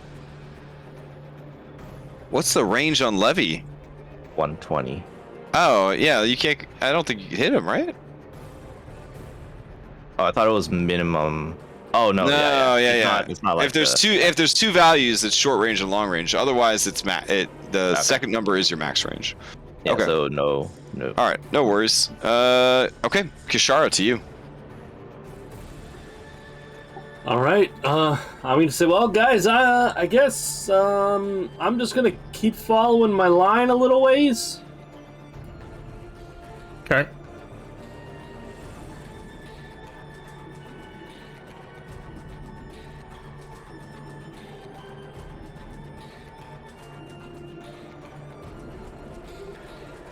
That's my movement, and then I will bonus action dash.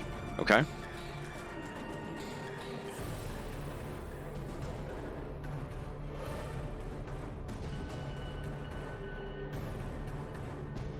You can see another Canoloth off in the distance.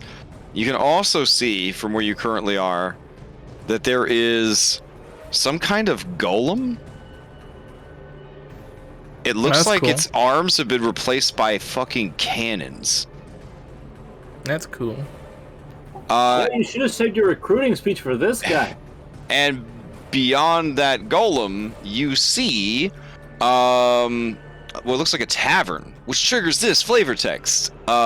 Twisting entrance hidden among the shallow reefs of coral that guarded against the ships of the fleet. This sea cave has opened up into a massive chamber.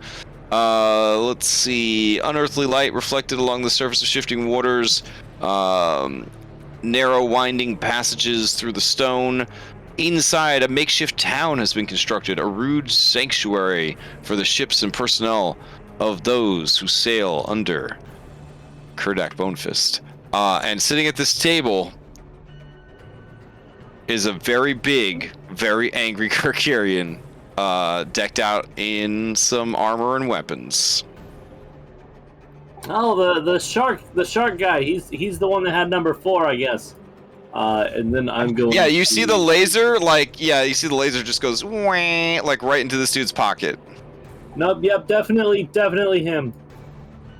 I will hide then. Okay. All right. You vanish, even to lift. Yeah. All right. Well, let's see this guy. Okay, he is going to ready an action. I'm zoomed out so far because map's so big. This guy. Okay. Man, he saw his buddy just get lit up. He is not happy about that. He's gonna hoof it inside with his heavy boots, clack clack clack it against the wood, and then the sand. He's gonna take a dash action and try to get some cover in the sea caves. Oh yeah, I'm like, yeah, keep running, bitch. All right, lift to you. All right, so Lift's like, what's going on? I haven't seen anything for a while now. There's a bloody mess down there. Shit. I'll look around. I use my movement. I still don't see anything, so I'll So it's a little late in the campaign, but next year I'm enacting a new house rule called catch up, where basically if your turn comes up and you're like, fuck, I am so far away from everything, I don't know what to do, you could just skip your turn and then place yourself adjacent to any ally. What a great idea. Right? That is a good That's idea. actually Yeah, I really like that. Yeah. We came up with that because of Princess Heist, because one of the characters is gelatinous cube. So they kept getting left behind. Yeah, it's beautiful. All right, don't worry, guys. I'm gonna just keep on running, so I'll use my action, Okay. and I'll run another 30 feet over this way. All right.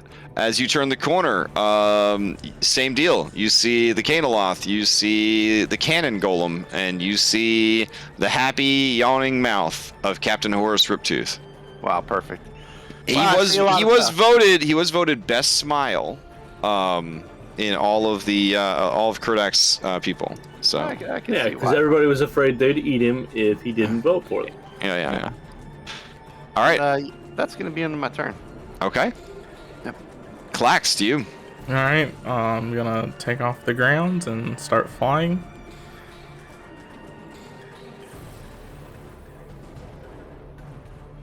I almost had those wings. 120 feet of movement. It's hard. Hey, Lift, did you know in Advanced 5e, druids can cast spells while they're in wild shape and talk? Yeah. Advanced okay. 5e. Oof. Oh boy. It's got some good ideas. I'm gonna go ahead and too far away from friends. Too far away from. You know, there's a guy right here, right? Oh no. Yeah, there's a guy right here. No. Yeah, so The I'm guy- just gonna. Well, no, I the guy use up looks all my. left. I use The up guy all my looks left. movement. The guy looks right. I'll use up all my movement. So I'm gonna produce flame and chuck it at him. He says, "Wait, ain't you Claximus? Yes, I'm Claximus. I surrender. Parlay." All right, you're on the crew. You're on the clock now. You're on the clock. Okay. I will mark him as pink to show that he has joined your crew. All right. Okay, I guess I will. It's one thing to have Django and Laura come after you, but if you see fucking Claximus show up and you know that he DPSs of an average of like 50 to 100 damage per round, you're kind of like, I have to make a tough decision right now. I will then just use my action to dash and Okay. get up on this guy. All right. And that will As you get up on this guy bellows at you. Is that Claximus? Yes, it is I, Claximus. It is I, Horace Riptooth. You killed my brother. And now, Mr. I'm Plug? gonna eat you. it That's Mr. Captain Mr. Plug to you. Well, he's dead, so he can't be a captain of anything. I know. I'm a captain now. In his memory. And he shows you his fucking huge bicep, and it says Plug. All right. There's a tattoo. It says Plug. Okay, Plug Jr. Oh, shit. You hear from inside the tavern, oh, shit. And you can sense from barbarian to barbarian that this guy is not pleased with what you have done. Okay. Okay. All right, anything else with Claximus? Let's see. Movement. Do I get a feel for how many people are in that room? Does that room feel like it's hustling and bustling? Oh, it's hustling and bustling in there. All right, then I'm hustling and I'm bustling. Okay. Take Let away. me roll this entire tavern into initiative real quick. Take away 2 hit die. All right, so now I'm at 10 hit die, and let's bring out Lava Claximus. A couple of dice. Hold on. Okay, that is hustling and bustling. All right. So I've activated my Devil Fruit powers. Okay. It's what is it again? I think it's aura. I shed bright light for 60 foot, then dim light for 60 foot, and then there's that 30 foot intense heat aura. Okay. Yep. And that's my turn. All right. I can't get your token to open up. So let's see what I can do about that. Hold on. Okay. Oh, there it goes. Now it'll open like 50 times, I think. Let's see. 60 on the light. Yeah, 60 on light. Okay. And on fire. Okay. And then how big is the aura? 30 foot. 30 foot. Okay. All right. Cool. You are now a Venn diagram. Yep. All right. That brings us to Captain Horace Riptooth. All right. Captain Horace Riptooth sees what you're doing, and he don't like it much at all. He is going to rage. Let's see. Rage. It's in here somewhere. Oh, that's right. We could just type it in. Okay. He's gonna rage. And then he activates his devil fruit power. Oh, dang. And turns into water. Good. I can destroy water. Alright. And then he is going to, when he rages, he's gonna move. And then he's gonna use his action to move. And he's gonna get up in front of the golem. Alright. Dang. Look at that face off. Oh shit. It's looking pretty slick. Alright. Let's see. That brings us to Ravishing Dunduran Heavy Sniper. Okay. I guess he's gonna move to get into position. So 25, and then he'll have to dash to 50 because stumpy little legs. All right. Oh my God, there's so many people in here. This guy's going to go. Hey Bubbles, what's the range on Bardic Inspiration? Like 60 feet, right? Yeah, man. Yeah, All right, something cool. like that. All right. Actually, he is going to cast a spell. He's going to hasten Captain Horace Riptooth. And give him a Bardic Inspiration. What a bard. Alright. So, he's got a Bardic Inspo. He's raging. and he's got haste. All right, that brings us to a Peter. Let's see. Peter is going to just go here, and then this Carcharion. I guess they're gonna leave the tavern. He's gonna move to here and get stuck because Horace is blocking the way. This cutie right here, probably the best looking black tabaxi in the campaign, is going to go ahead and wow, that was a weird sound. He's gonna use tabaxi It was a purr speed. of agreement. Yeah, definitely. He's gonna use tabaxi speed to get over there, and then he's going to stealth.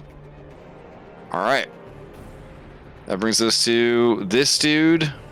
Does this dude have a shot?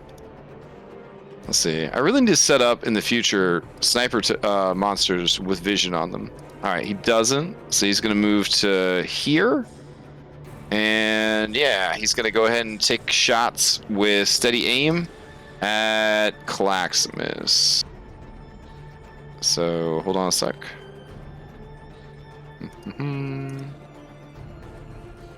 Here we go. 2 shots for Clax. 1, All right. 2. Help keep that rage going. I don't need help anymore. Oh, right. but Yeah, okay. yeah, yeah. Because you high level, you just keep it forever. So we got 21 for 10, it looks like. Okay. Which would also add another 3d6. For a total of 20. Okay. All right. Let's see. Claximus, your cutie senses are tingling, and a pirate bomber has entered the initiative.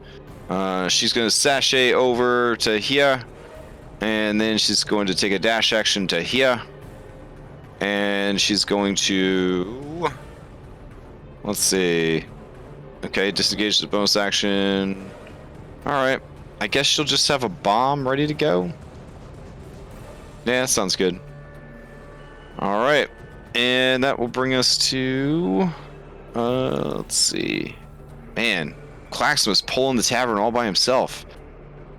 All right, outside. This guy was readying his shot.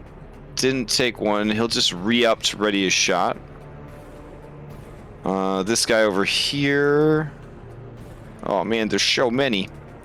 This guy over here is going to run upstairs to alert the second floor of the tavern of what is transpiring.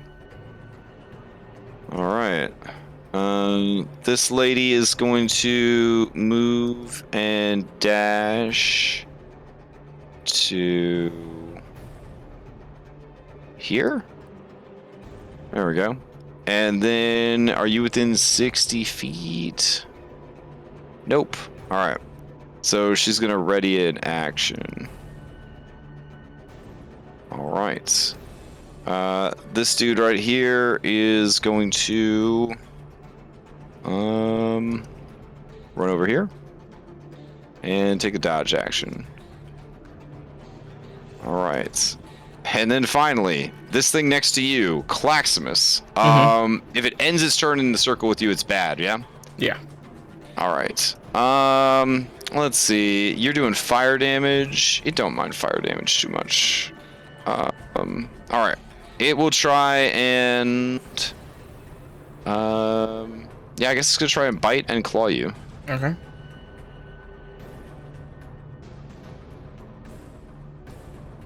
This and the last one is a hit. Okay. And then when it hits me, I think it just, hold on. I think it just automatically takes some damage. I gotta figure out what it is though. I think it's like 1d10. I think so. Where is it? Magma form. Yeah, 1d10. Okay, just roll it for me. Boop. Oh, sorry. Twitch came up and now it's blocking my. Go away. I can roll it for you if you want. Oh, you got it. Okay. So it takes half the damage, and then it has to make what kind of save against your aura? Constitution? Constitution. DC is 18. Oh, shit. That is its All first right. level of exhaustion. It gains a level of exhaustion. All right. This guy is Dunzo's. That brings us to Pirate Pugilist. All right. Pirate Pugilist is going to move and dash. And that will be his turn. Johnny Brewski keeps pouring drinks. Johnny Brewski is a professional. All right. Round 3. Captain Bubbles.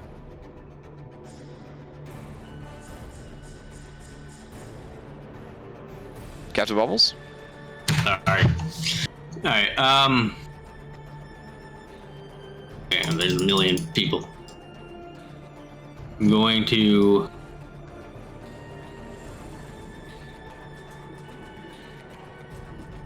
there. And then I'm going to take the dash action. Carry me with you, Captain. Carry him. No. Move to there. Okay.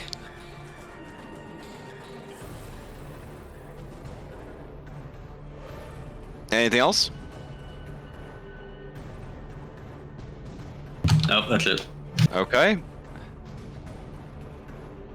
All right, let's see what we got here. Boop. Boop.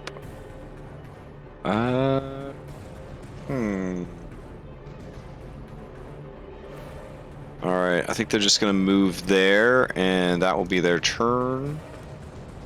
Okay, over here, this guy's just gonna come rushing in. That'll be his turn.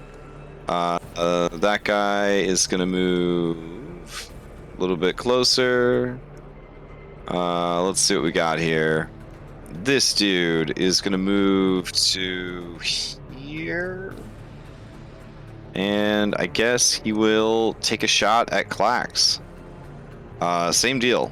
He's gonna go ahead and use steady aim. And then he's gonna use sharpshooter with his musket and fire. Let's see. 1, 2.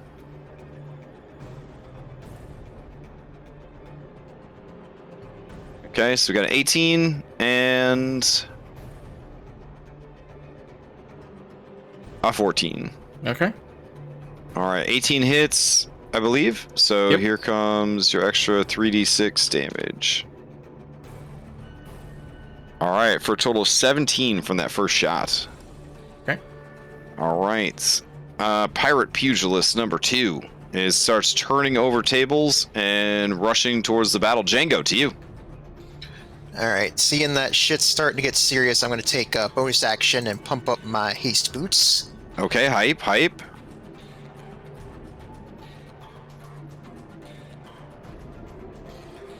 And then...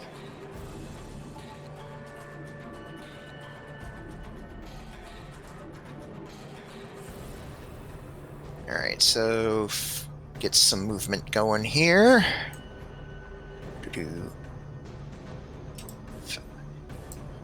All right, first bit of movement will get me there.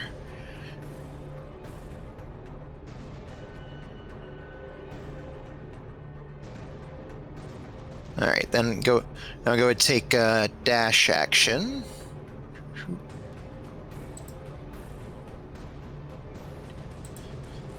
Oh, let's see. Yeah, Django, as you come around the... Nah, I don't think he has a clean shot. Keep going, keep going. All right. Oop.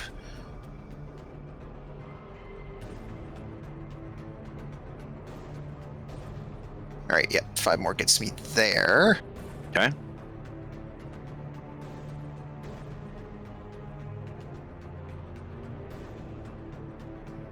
All right, and I guess with like my keen eyes, I'll be able to see. I'll be calling out like, "What the fuck's going on with that guy?" Like how my devil fruit turns me to magma, his turns into water, which is really cool, actually. Well, it's also So- kind of weird. Like, how does that work with the whole can't go in water thing? Well, he's not going into water. He is water. Yeah. If he went into water as water, he'd still have to deal with turning to stone forever. But how does water turn to... I don't know. It seems weird to me. It's magic. Hearing about the devil fruit powers gives me an idea, and I say, hey, Crab Cake, you want me to get rid of that advantage for him? Do it. All right. I reach into my pocket and pull out the unused sea stone bullet. Load it in my rifle. Okay. And I want to take a shot at him. All right. Are you within range for your rifle? Let me see let me double check the max range on that. He's 160 feet right I now. was looking, I guess.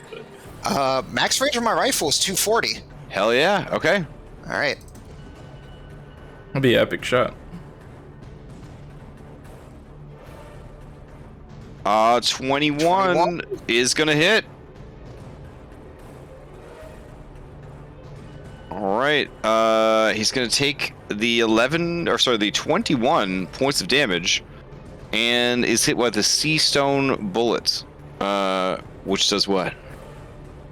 This is something you gave us a while back, but I didn't end up using, so I just sort of held on to it. But we'd have to ask Bubbles real quick to get what the one piece it does, but I believe, if I remember right, it negates your devil fruit power. Like it's like you're in water now. It's like you're in water now. Okay. It's lodged in him. He can't use his powers. Oh, very nice. But that's my one and only one, so now it's gone. Okay. So what we will do is go ahead and give me a D6. Oh shit! All right, you negated his devil stone power or his devil fruit powers for 4 rounds. All right, and that's all for me. Okay. Shit. All right.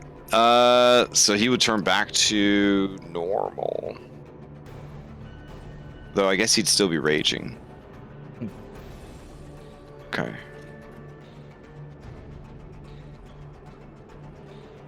Oh, jeez. All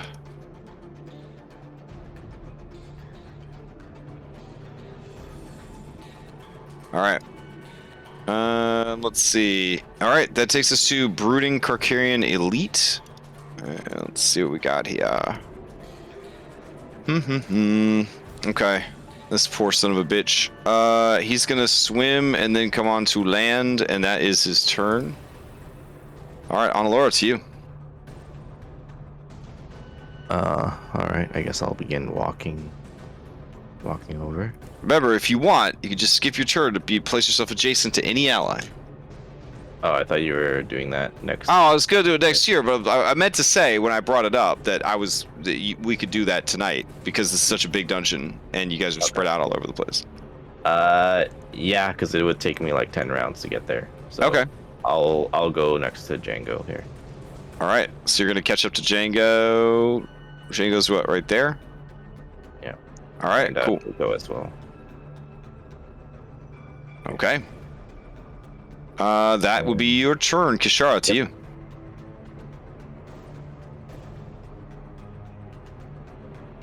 Sorry, let's click on the wrong tabs. No worries. All right, Kishara is going to...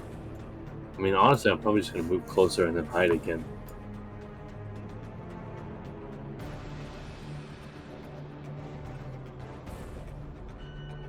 Alright, so that is movement.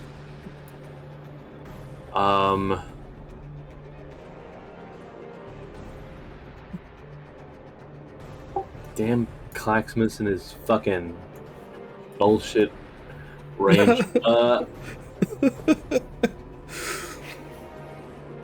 you talking about? You want to be at range, right? You don't... I don't... And then I'll move up in here, and then I will... Now I feel like Clacksmith is probably going to distract people. Okay. So let me check the range on one of the other spell scrolls I have real quick.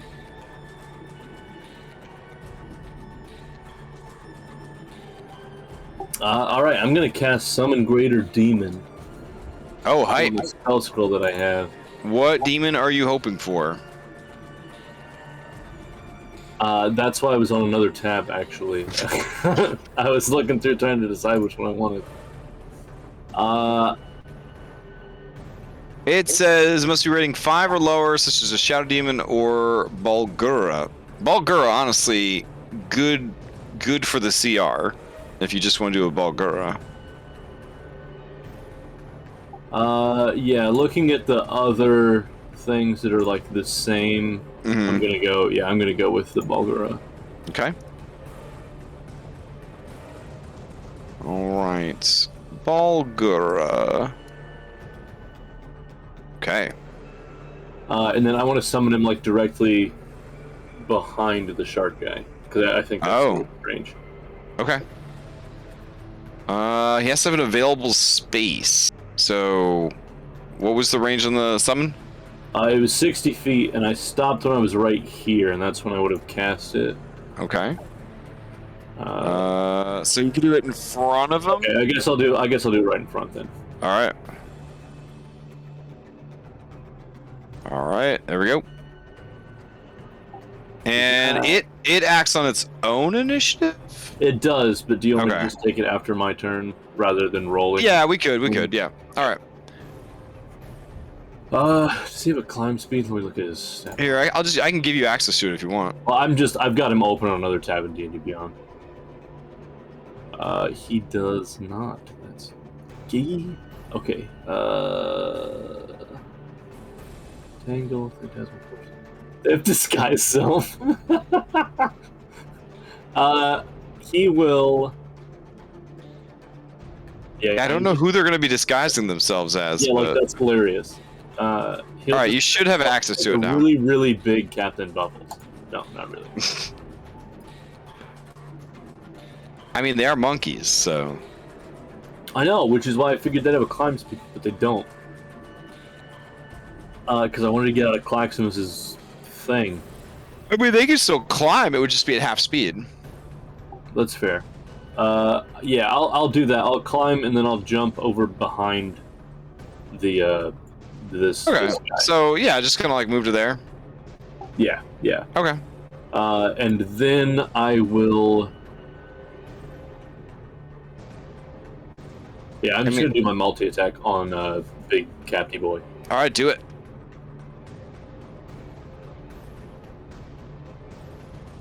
I just have to find it. There it is. You can also double click on the Bulgura and it'll open up its character sheet.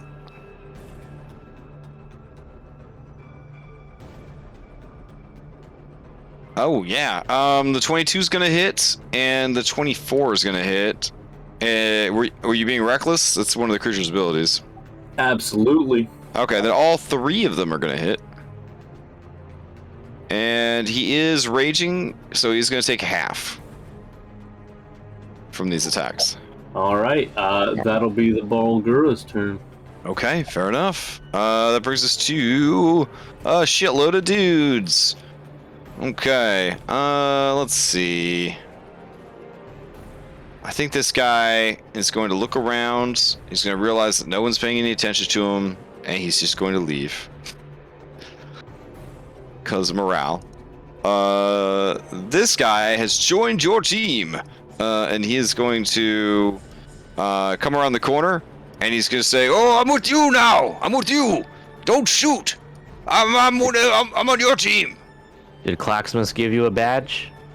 He didn't have time to. And you see him take a dash action, settle in, and prepare his rifle for the next round. I say very loudly to Django, no badge means... Hey, he's cool. lying to us. He's cool. Hey, I tell you what, you do good enough, I'll let you join the Bullet Club. This guy is going to move and dash to get up on the Bulgura and lift to you. All right, I'm gonna sacrifice my turn. To move adjacent to who? Gashara's pretty damn close if you want to get right up on the action. Gashara right up there? Okay, yeah, that's even safer. So yeah, I'll come right up in here. All Even right. safer because he was thinking of going next to me. Perfect. All You go right. next to the Bulgura. Nope, I love this spot. All right, Clax, to you. Okay. I am going to Swim through Wow. the earth. I'm gonna swim through the earth. So I don't know if that guy's gonna get a quality attack, an opportunity attack on me, but I'm gonna swim through the earth. Yeah, I guess as you start sinking down to the earth. Yeah. All right. It is going to claw at you Okay. and miss terribly. All right. So I swim through the earth. I pop up here. And then I fly, and while I'm up in the air, so I can see the ground, could you give me a 5-foot radius circle template? A 5-foot radius circle. It'd just be 4 squares. Okay, 4 squares. Yep. 4 squares. Right here, going these squares then. Okay, that Yeah. won't hit Horace, but it'll hit the Carcharion and the Cannon Golem. Yep. Okay. Who's Horace? This guy. Oh, it Horace won't. Riptooth. Oh, okay, I'm sorry. Man, it's hard. Okay, here, yeah. Okay, so yeah, where it would hit Horace? Okay. So you do want to hit Horace. I do want it to hit Horace. It's the All right, Magma Geyser. then- It's a 20 foot high, 5-foot radius geyser. They each make a dexterity saving throw or taking 66 on half as much on a successful. Okay, he a barbarian. He saw it coming, so he has Yeah, he did. advantage. But he only has a 15. Okay. So what was the DC on it? DC is where's this Magma Geyser? Say, you create magma 120 feet each. Let's make a dexterity saving. You don't have it listed. Would it go on like? What would it go off of for me? I mean, it's based on your other abilities. There's no DCs Oh, listed for any of them.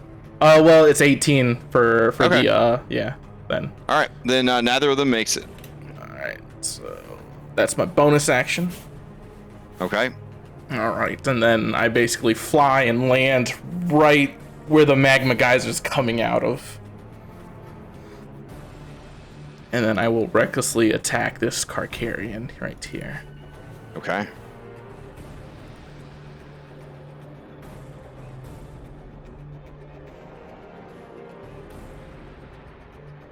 With flank, right? With flank, yes. Yeah, because the Bulgura, nice.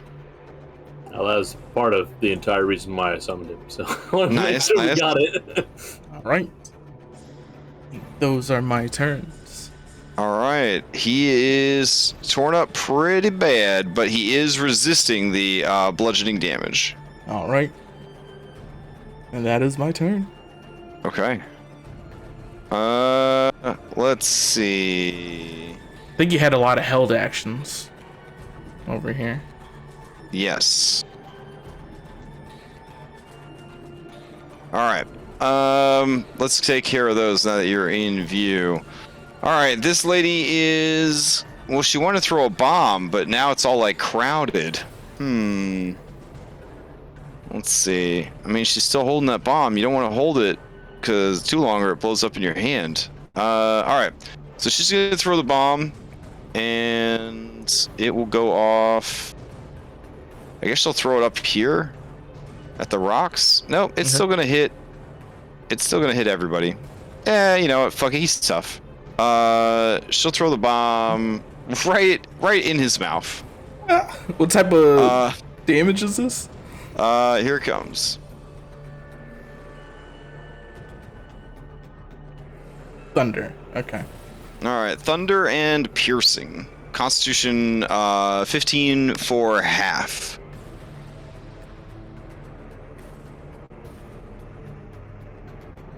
I don't know why it asked for 2 different saving throws. That's like a huge pain in the ass. I would just go off the one saving throw. Okay. Yeah.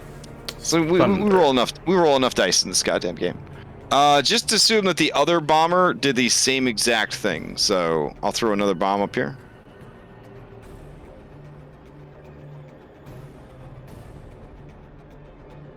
All right. And then I'll have all these guys roll for it. I'll roll for the Bulgura. Here we go. Let me know when you're done rolling so I Sure. can do damage without.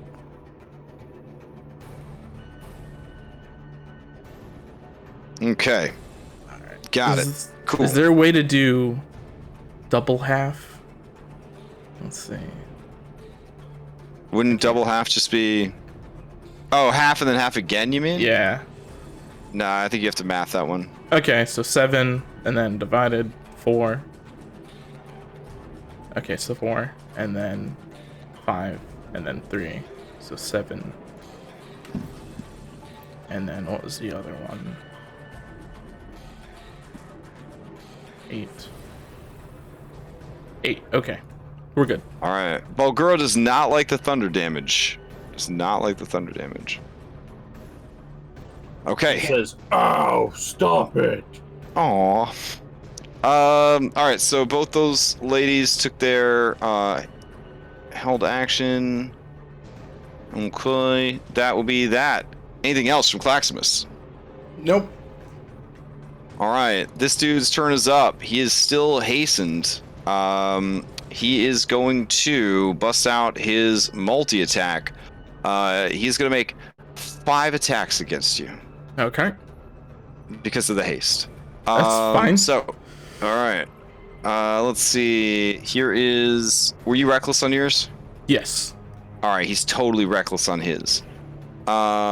Wait. He doesn't have to be if you're missing any hit points because he has Blood Frenzy. So he will not be reckless. All right. Here we go. He's going to bite. He's going to swing the maul twice. And he's going to swing his Flame Tongue sword twice.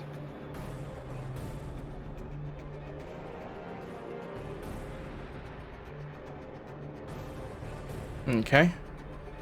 Let me pull out that damage. Let's see. Bite. The bite hit. Okay, here's a DC con. Oh. Okay. Oh, shit. Okay, and then piercing's halved. The maul hit. Okay, that's halved. The maul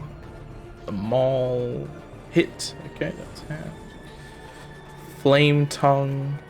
That hit. What's the other? That was 5. The bite. No, 2 the maul attacks. the from the flame tongue. The other. It says slashing and then other. That's the fire damage. Sorry, Okay, that's ignore the damage. fire damage, and then. Okay. All right. And then there's he takes 5d10. Okay. 1, 2, 3, 4. Oh, you got it. Okay. Yeah. Fire All damage. right. Okay, he is bloodied. All right. He's just gonna stand and fight. This guy's gonna go. Give me a- He's gonna take. What? Give me a con save, unless he resists it. All right. Here we go. He passes. All right. This guy over here is going to go ahead and take 2 shots. He's going to use steady aim. He's going to use his musket. Here we go. Shoot, shoot. 1 shot. And 2 shots. All right. Looks like both of those are going to hit. So All for me? Yep. Okay. The first attack gets an extra 9. The second attack gets an extra 11. So 21 and 23 from those shots. Sniper's no joke.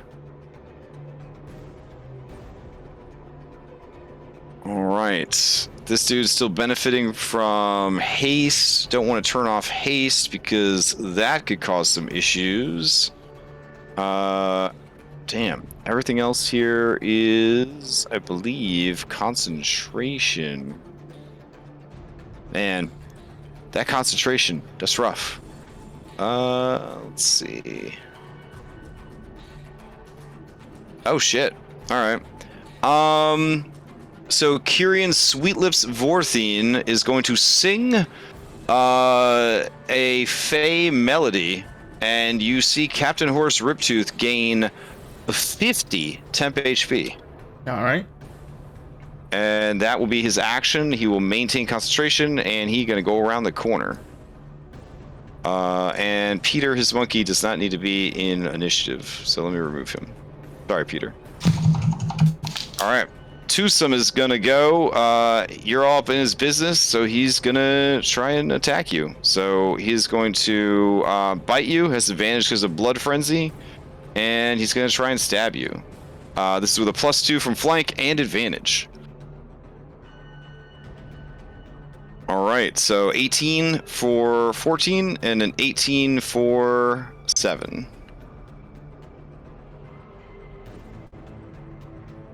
All right, and that will bring us to, oh, he has to do a con save. Hold on. Let's see. Save and throw, Constitution. He fails and gains a point of exhaustion. Yep. And 13 fire damage for him. All right. Okay. Let's see. Okay, this dude over here is going to... yeah. He's going to come out of hiding and take a shot against Claxmus. So, Claxmus, you see this guy... with this handsome black tabaxi with a really dope cowboy hat. Mm-hmm. Yeah, he appears out of nowhere, and he is going to attack you using a surprise attack. Let's see.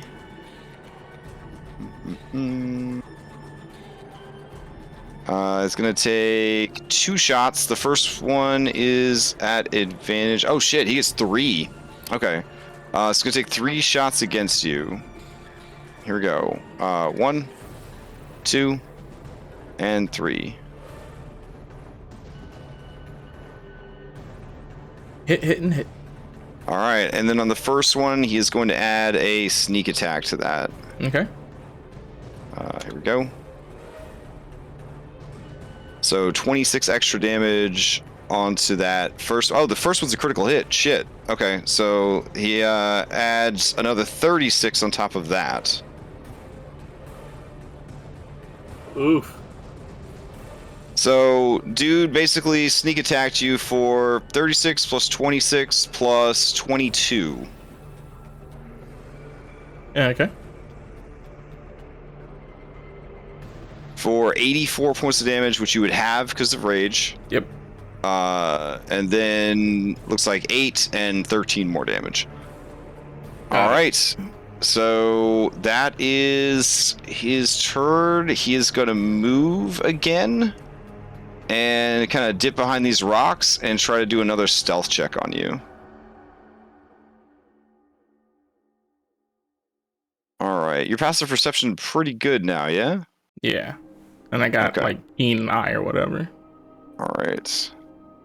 He does disappear from sight. All right. That is going to bring us to... Oh my gosh. We need the rest of you guys in here to start, like, AoE in this shit. This guy right here is going to take shots at Claxmus. Here we go. Steady aim. 2 shots. 1, 2.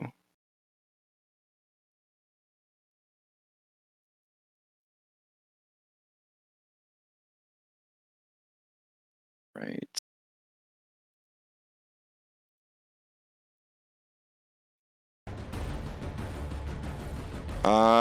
Did any of those hit? First one? The first one did hit. All right, so that's 15 plus 6, so 21 points of damage. All right. That brings us to Instant Pirate Bomber. Fuck it. She's gonna bomb all y'all motherfuckers again. Yes, do it. All right. So that is... here we go. So all of these NPCs all have to make Constitution saves. 21 Thunder, 5 Piercing, DC 15. Looks like the Bulgura and the Tsunami both failed, taking a shitload of damage. Yeah. And the others take half. So I got the Bulgura. I'm just gonna do it in a batch. All right, Bulgura takes 26. Looks like Bulgura is bloodied, as is that Carcharion right there. And then these guys take half.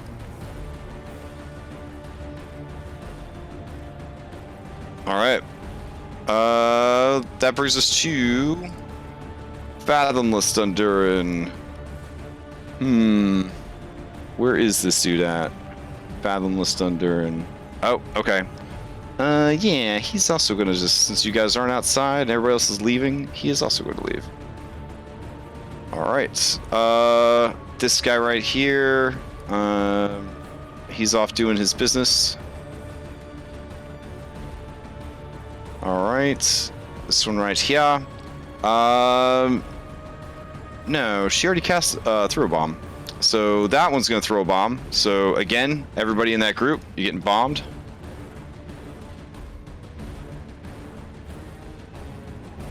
All right, here we go.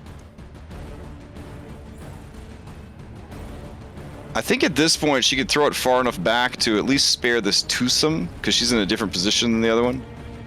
So I will still roll for these three though. Here we go.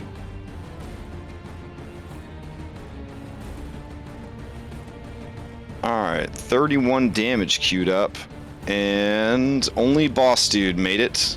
So that's 31 damage to Robot and the other Bulgura. Well, wait, the piercing though on the Bulgura is not magical. So let me give the Bulgura some hit points to make up for that. Hold on. Because I've been counting it full damage each time. Alright, and then Horace. I'm fine. All right. Woof. Let's see. This Canoloth right here, it sees that there's a lift. Lift. It is going to tongue you. Ooh. Or try to. Here we go. 18? No. Oh, no. Armor class 22. Holy shit. All right. The creature's going to run up and launch itself through the air, try to claw you up. Nothing getting through that armor. Okay, that brings us to Pirate Pugilist. Pugilist does not want to get in this aura. He's actually going to back away. And he's going to keep pouring drinks. Top of the round, Bubbles.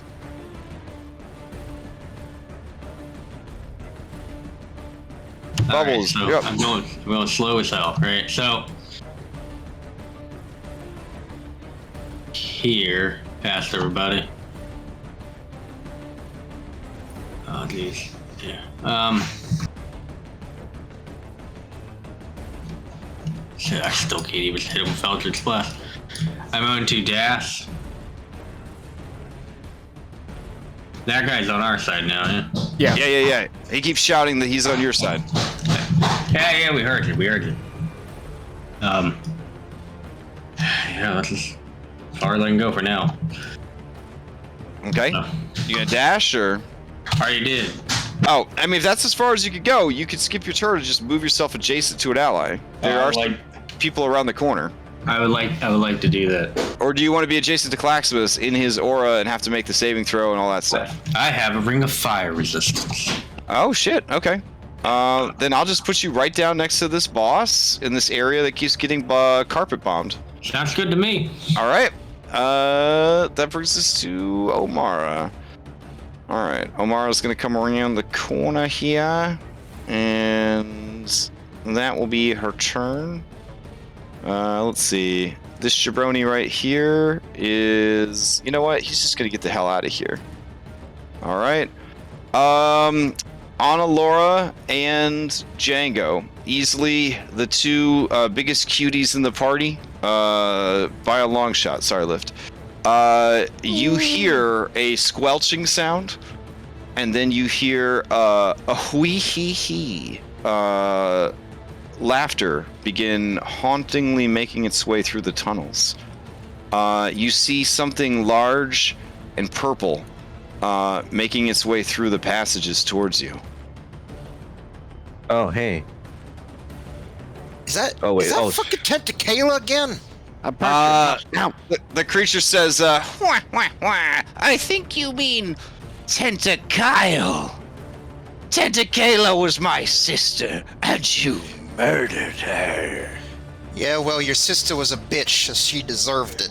Oh, man. All right. As this dude rolls up on you, he is going to... yeah, he's going to attack. Let's see. Yeah, Django, these are for you. He's gonna make... let's see. Yeah, he's gonna make his first attack against you with this snag. That does not hit. He tries again. 20. All right, now, Annalore, you said Levy gives me +2, right? Yep. Cause cover, yeah. Yep. Yep, And then half I cover. get hey, so yeah, my AC right now is 23. Oh shit! All right. He will try one more time.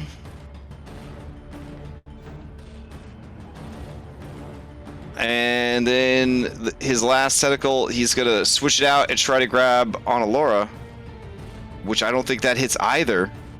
And then he's going to look left and look right, like he has made a terrible mistake. And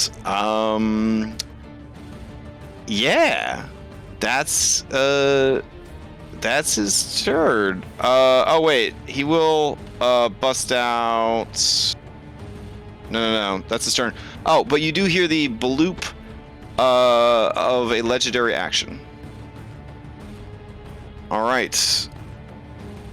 So this poor cannon golem never got rolled into initiative. So it had these dope cannons that it was supposed to fire with its goddamn arms, and it didn't get to do it. I'm very upset about that. Just hit me with them. Yeah. Just yeah. take that cannon and hit me with that cannon like it's a big club. Okay, also, worth mentioning, Clacksmith, now that you are up close on this thing, all this fire that's been going off in this area, it's mostly been thunder, but any fire that has been going off in the area, the cannon golem seems to be absorbing it. Okay. Okay. So yeah, I guess it'll be a normal attack roll because you're right up on it, right? Yeah. Okay. Let's see.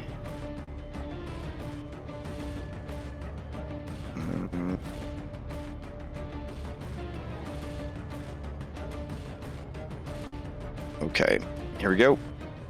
So even though it's at disadvantage, it will take normal shots, and it gets 2. Here we go. First shot, point blank in your chest. Okay. 36 for 65 points of damage. Okay. Okay. And then it fires again.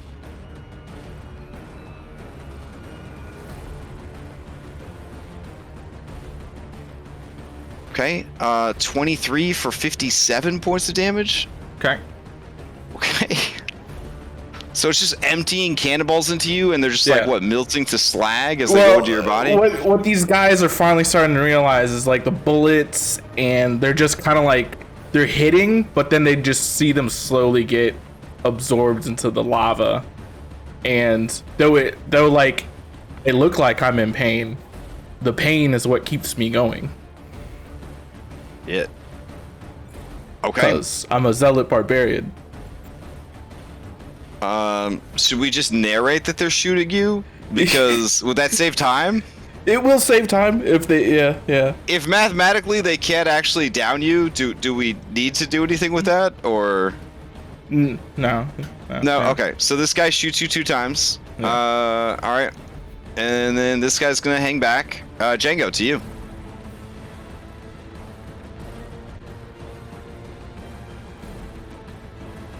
So it's like I'll turn to Tentacile and I'll say, if you don't want to meet the same fate as your sister, you will leave now. I mean, Alright. Django. I mean, look at what we have here, right? We've got Levy here. We've got Krakow. I mean, if this thing wants, I mean, you could just be another cannon of mine. Oh, man. Alright, Django, you give me an intimidation. Laura, you give me a persuasion. Charisma? Yes. +1, because I show off my pinky.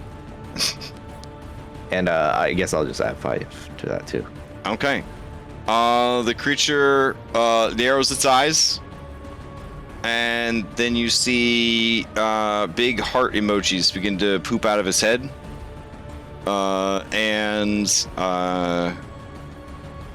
It will now be charmed by Annalora. Well, it's all yours, Bluebell. Yeah, no problem. I'm okay with tentacles. I'm sure you are. A great mystery has been solved today. All right, Django. All that right, was your action because you directly influenced right, the battle action, with a action. social skill. All right, so that'll what do be you got regular going? action. Okay, I'll go ahead and take, let's see here, movement here. 30 feet there.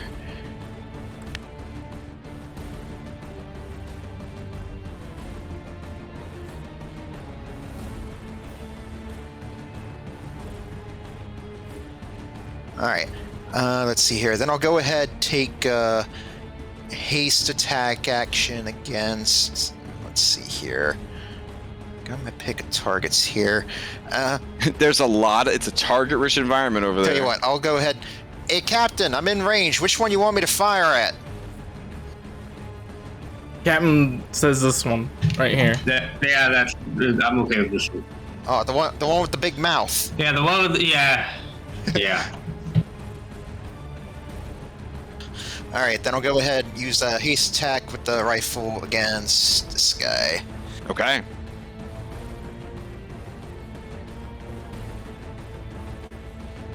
Eight for 16. Yeah, that's gonna hit. Additional Woof. 35. Oof. All right. Fortunately, he is raging, but it is still a shitload of damage. All right, that's all for me. Okay. He is once again bloodied. Okay. That brings us to this guy. He comes charging up from the beach, and he turns the corner, and he starts running towards you, Django. And as he's turning the corner, running towards you, you see a shimmer in the air, and this woman appears, and she fires on that guy with her musket. Let's see. If I didn't have to turn ammunition off of every musket, it wouldn't be so bad. All right, yeah. That is gonna hit, and then she adds sneak attack.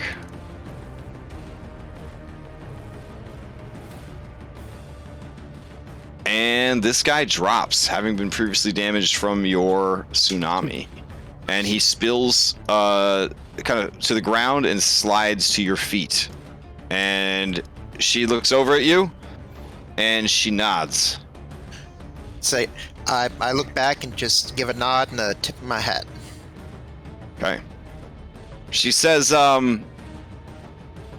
it's not too late. We need to get to Goldtooth. He will know what to do. Kurdak, his time has come to an end. I got a few words for Goldtooth, just keep them warm for me. Laura, to you. Okay. I guess I'll tell my new pet to follow me. Okay. And be like, all right, we're going down this way. right, let's see. Aha! There we go. All right. So apparently this is 150 feet, which Okay. is ridiculous.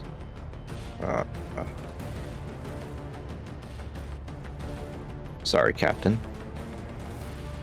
But All right, dropping a fireball in there. I'm trying to get. I guess I'll get. That should get everyone, right? Yeah, sure does. Yeah. All Yes. right. He has a fire resist ring. He'll be fine. Yeah, Bulgura also has fire resist. Yeah, but I have Elemental Adept, so it's full damage. Oh. Oh, so- even against the captain. Hang on. I have shield Only- master though. Yeah, only Okay, if you're so if you immune. make it, you'll be fine. Yeah. You just got to make the save. I clicked the button, but it's not rolling. I'll just do it though. All right, boss makes the save, so he takes half. Yeah, nah, I'm not making that save. All right, so you take 27 points of fire damage. The cannon golem is healed by the fire. The Bulgura drops. Nope, it is still going. It's on fumes. What a And this boss. guy back here. All right. Whew. And this guy right here is killed. Okay. Anything else from Onalora? The bombers are okay. Yeah. Oh shit! I didn't see that your fireball went that far. Hold on. Yeah, the bomber, the elite, a little bit. All right. Both bombers.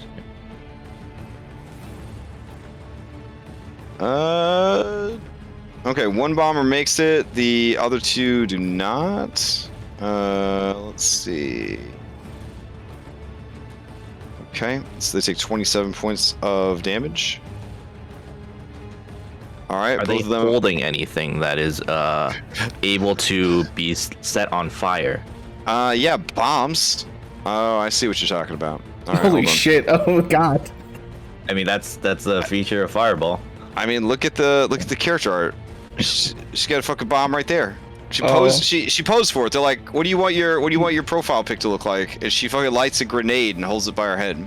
A single lava tear comes down from my eyes as I wave goodbye. I'll just say, yeah, don't bring a bomb to a Fireball fight. Okay, so this is gonna go off and hit a bunch of people,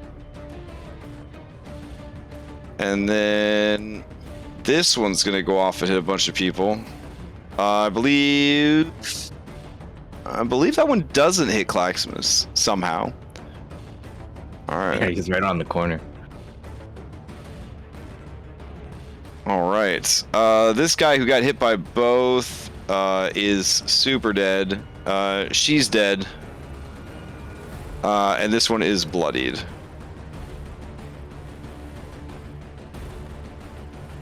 All right. And then a little bit of damage to the cannon golem.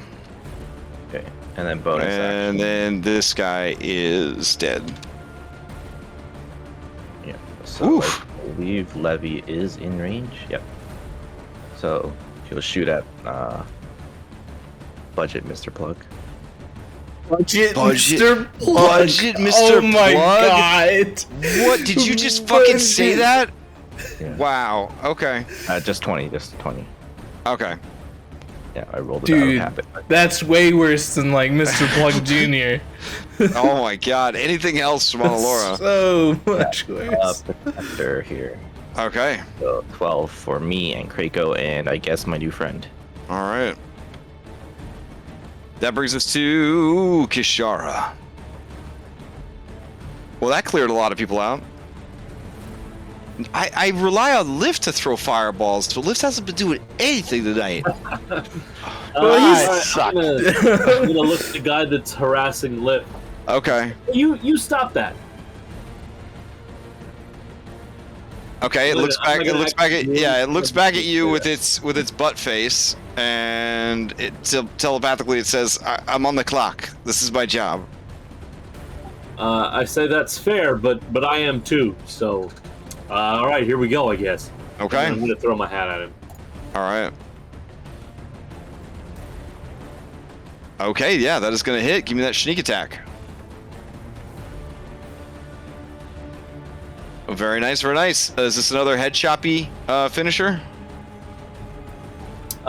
Yes, but while it's in the air before it hits him, I'm just going to look him in the not eye and just give him a little nod. All right. I recognize you were just doing your job. Okay. He goes back to Hades. Okay. Anything else from Shishara? Yeah, I'm gonna move a little closer now that. So that was action bonus movement. I will move 60 feet. Bonus action, I'll hide. Okay.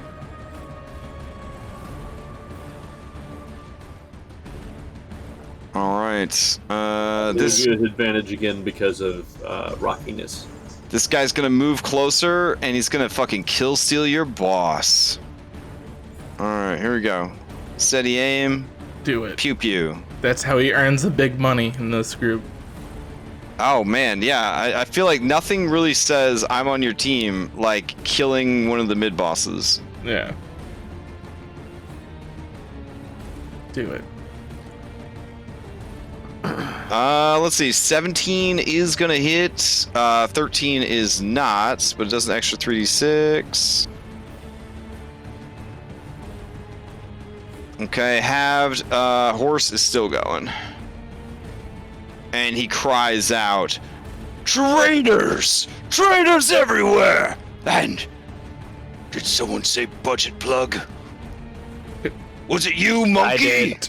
I did. Oh, you like shout from like deep in the sea caves? Yeah. It I echoes. did. I threw the fireball. It echoes. To you. Budget, Mr. Plug. Budget, Mr. 30 feet. Plug. 30 feet. Okay. Been thinking about this for an hour now. Uh-huh. I'm so And I know sorry. what I'm gonna do. Drop And it. I'm gonna cast what I cast. And it's gonna be a fireball. All right. And it's going right. Are these there. bridges even still fucking here? That's a great question. They're pretty damp and like, you know, like what's the word I'm looking for? Waterlogged. So I don't think that okay. they'd actually I don't think they'd actually catch. All right, I like what you did here, Lift, because only one of those creatures was really a bad guy that could be affected. So fantastic. I'm so excited about this. All right, here we go. Do you have elemental add up too, or? I don't think so. Okay. All right. Then it looks like the devious Balgura might still be around. Let's see. Half of that would be 14, and half of that would be 7. 2 hit points left on that Balgura. Dang! He did Hell it. yeah! Let's just say I cast that. I mean, I didn't mean to hit Captain with that. I could have avoided that. I was just so angry. I just wanted to throw it. Are you? Can you please not hit me with the fire? Like, Yes, it was not hitting you. It could have been a So- little further. Lift, do you say anything cool before incinerating Captain Horace Riptooth? Burn, bitch, burn. Hurry up. Damn. Damn. Okay. All right. Let's see. So it looks like we're having blackened fish tonight. Ooh. Dang. Oh, Dang. Elder, you should have sent me that. That was good. All right. He just bursts into flames, and he falls over dead. There's a loud squelching sound as his body passes his devil fruit out his cloaca. At least he lasted longer than Captain Mr. Plug did. I had to turn my Alright. budget rent-a-car in. The Balgura looks hungrily at the butt fruit. We just have to kill the Bulgura afterwards. All right. Lift. Anything else? Yes, I'll flick them off. And that's it. Okay. Fair enough. Like everyone, or just the person you killed? And the evil guy is down this way. Okay. That brings us to Claximus. Alright. So I get a good look at this golem, right? Yeah. and I wanna try something with my double truth power. Okay. All right. I basically want to assume direct control by going into him as like a lava creature, if that's possible. Okay. Like create a symbiotic relationship with him. Yeah, like it's like he's become like I'm the person inside the shell now, like type of deal, kind of thing. Oh man. Like so you know in Mass Effect, when assuming direct control. When the Harbinger does it to like one of his minions, that's what I'm trying to do here. All right. It sounds pretty dope. We're gonna do an opposed charisma check. All right. Well, no, we'll do your charisma versus its wisdom. Okay. Yeah, that makes sense. I guess. Let's see. Because dominate monster is a wisdom saving throw, and you are trying to exude the force of your personality upon it. So just give me a raw charisma check. You're just rolling charisma. Rolling charisma. Come on. No. All right, here's its wisdom check. That's not. I was hoping it'd be that 15 I rolled. All right. As you ooze inside of the creature, filling its nooks and crannies, all you manage to do is heal it 1d10 points of fire damage. All right. The creature is a sentient being in so much as it is a golem, but it does not take to your attempts to control it. All right. It would have been dope AF if you did, though. Yep. Let's see. As my action to do that.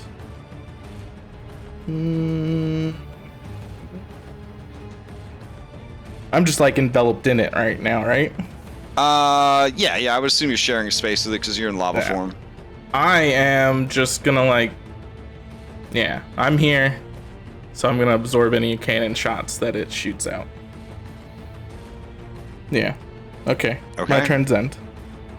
All right. Let's see. That brings us to ravishing Dunduran. He saw the big dude go down, and he is not sure what to do. All right. As long as that's what he shouts. We still have the golem. As long as the golem stands, we got a chance. And he is gonna take a shot at the Bulgura. So I'm gonna give the Bulgura +2 AC from cover because there's all this shit in the way. Wait, this guy's got sharpshooter. Never mind. So he's just gonna take 2 shots, 1 and 2. And that would be the last 2 hit points of the Bulgura Dunzos. Bulgura turns into a swarm of undead monkeys that disperse themselves throughout the caverns. Awesome. Worth it. All right. That brings us to Sweet Lips. All right. Sweet Lips is like, yep, here we go. He's going to come around the corner. He's going to see Captain Bubbles Jr., and he's going to let out a sigh, because from one bard to another, he'd love to play your flute, Captain Bubbles, as seen in his character art. And he is going to begin casting un spell. Going once, going twice, and sold.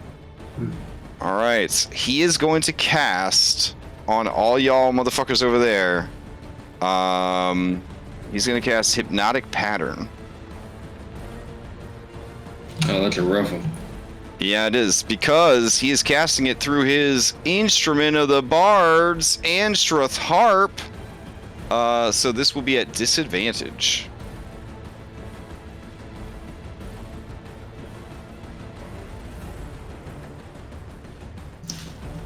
All right, and let's see. It is going to target, I guess, yeah, all you jabronis in there. I don't know why it changed shape so horribly.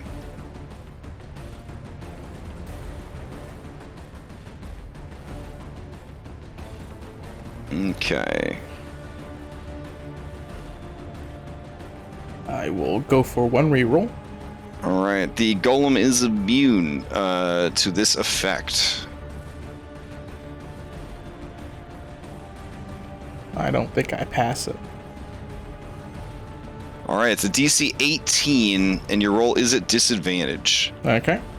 All right, so you are incapacitated as long as you are under the effects of the hypnotic pattern, etc., etc., etc. And I think, God, I can't remember the button to show their last movement. I think that was all his movement. He could probably back up like one space. Okay. That brings us to Bahir al-Hidair, who is currently hiding. Baubles passive 17. Not going to see this guy. He is going to, from hiding, take shots at Bubbles. Oh shit, no. He does not have sight, so he'll have to move, which will reveal him. And then I guess he could try hiding again. Yeah, we do that shit sometimes. All right, let me try a new stealth roll. Trying to beat a 17. He does. All right, Bubbles. This guy's taking 3 shots at you. The first shot's at advantage with a sneak attack. Okay. Here we go. First shot.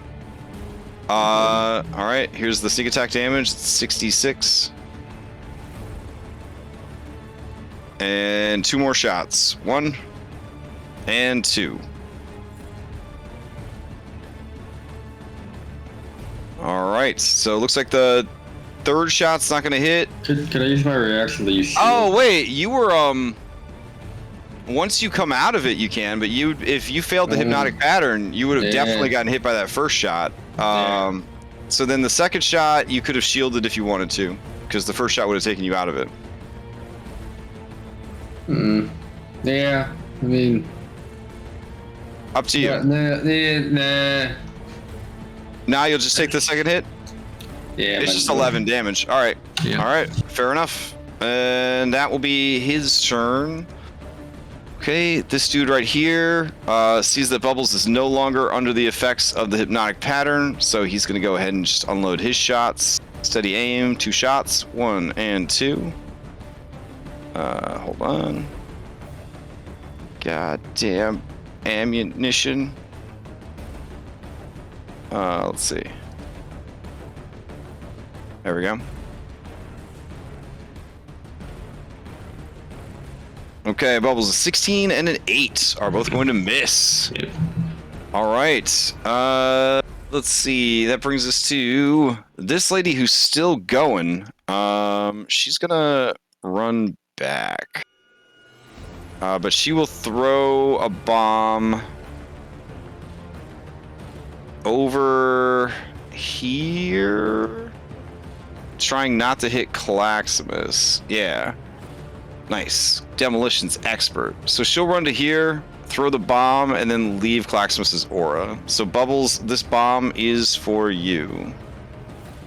Okay. Here we go. Constitution save, 18 thunder, and 9 piercing.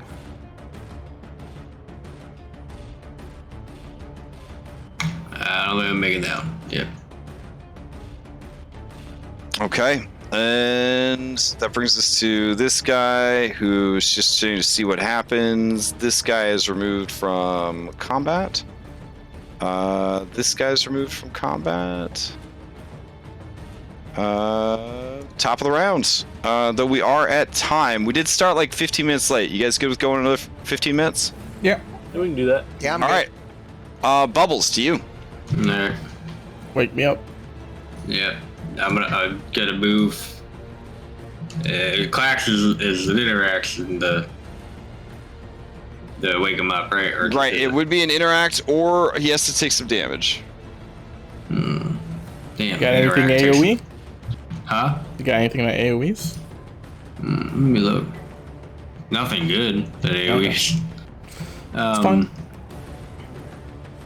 No, I don't want to wake you up because you'll die, right? Oh, my rage has to end by. I have to end my rage. No, okay. Alright. What about your next... sorry, I just want to make sure I understand the consequences to what my choice is. If you don't take any damage to rage, that's 2, right? Or is My it because rage, you're lava? my rage doesn't end. I have to enter my range.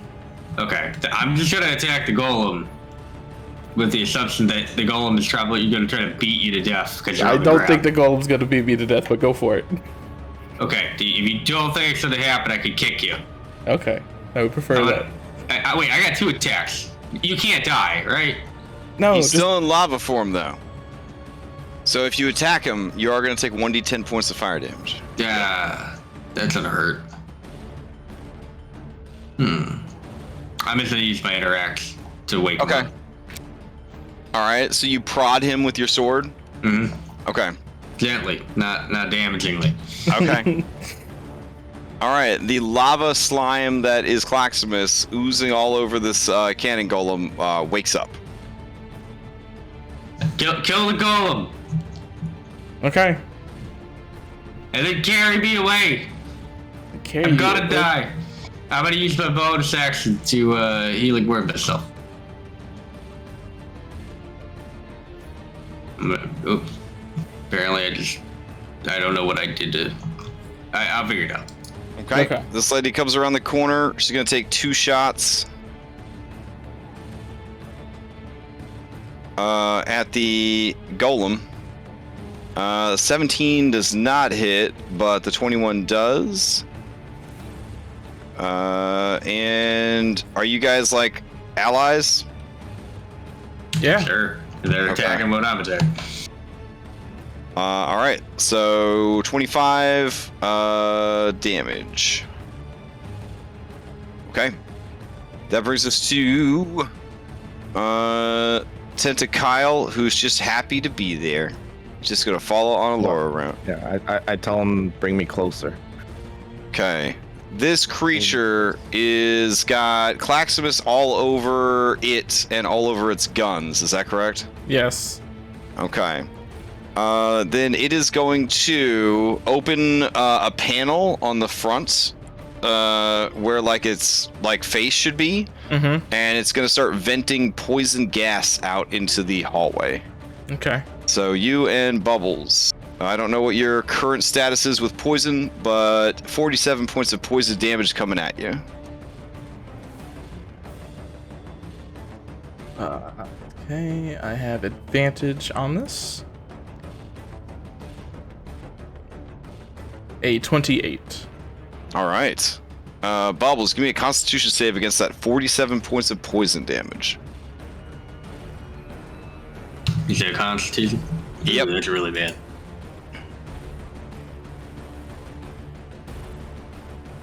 Oh shit! All right. And then it is going to stand on the burning corpse of this dude, so it can get some healing from him, which is a little cheese, but you know what? That's what it's gonna do. All right, and that is its turn. Next up is, we'll say, I think these guys have kind of had enough. They're gonna just see what happens here between Bubbles, this guy, and the cannon golem. Yeah, they're gonna hold back and see what happens. Django, to you. All right. Let's see here. I'll go ahead and hang where I am right now, and I'll go and take a attack action with the rifle against the golem here. Okay.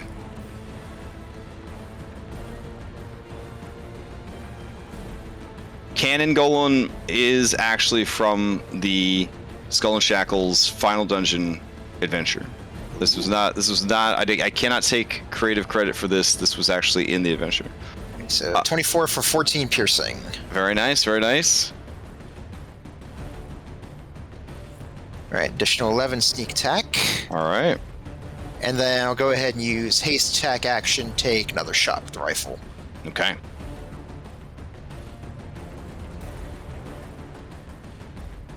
Ooh, very 26 nice. for 16 piercing. Okay. Chipping away at it. Anything else from Django? here. I'll go ahead and move a little bit closer here. Anyway, I'll go ahead and hang here, Mr. Lift. And as I would have passed by the sniper guy here, and say like, "That's a good shot you have here," and I'll hand him one of my Sparrow Bullet Club capes. Put this on. You're in. Okay, yeah, he fumbles for it, and then he's gonna put it on his turn. Laura, to you. Okay. I look at the Tentacile with disgust because he didn't move me closer. Oh, is that what you wanted to do on your turn? I'm sorry. Yeah. Yeah. He would move you like 30 whole feet because he's on land. So you'd be like there. Okay. Okay. And then I'll move forward again here. Okay. Should be close enough. This is most assuredly the problem with the final dungeon featuring pirates. Mm-hmm. Pirates change their allegiance like so fucking easily. Like You as don't soon wanna as shit die. as soon as shit stops going their way, they're like, "I'm out." Yeah. You don't want to die. This is fair. Yeah. What do we got here? Is that against the golem? Yeah. All right, 5, 10, 15, 27, 27, and then another 21 for a total of 48. It is bloodied. That was a barrage of force damage. Holy shit. Okay. Yep. That's it. All right, Kishara, to you. All right. Well, seeing all the allegiance shifting, I'm going to change sides too. It's only fair. No, I will just move closer to the golem and throw my hat at it. All right. It has no head. So this is probably when you're going to get that nat 20 you've been waiting for. You know it. All right, let's see. Okay. 25 is definitely going to hit. And you have allies there? Oh, hell yeah. Okay. All right, Kishara, how do you finish off? I will into existence a head on it, and then I cut it off. All right. I minor illusion a head onto it, and then Okay. it looks like I cut the head off. It really is just like slicing off the top where everything connects to each other. Okay. The creature collapses into a pile of junk. Now I can assume direct control. When I catch my hat, I catch it on my finger so that it spins around, and then I blow on it like it's a barrel of a gun. Very nice. Nice. At this point, you have either bamboozled, frightened, or convinced the remaining pirates that they do not want to fight. Kyrian Sweetlips Vorthine definitely doesn't want to fight. And Sadak Goldtooth would like to parlay. Oh, I got something he could parlay with. Oh. All right, what? Let me. I don't think that's what parlay means. I think you guys are gonna have to take this. I agree to this parlay. Yeah. I agree to this parlay. I'm talking about the... Is this because his parrot ate you? Oh. Yes. I hold up for Kishara. Yes. Yeah, that was great though. I'm holding up something for Kishara to take.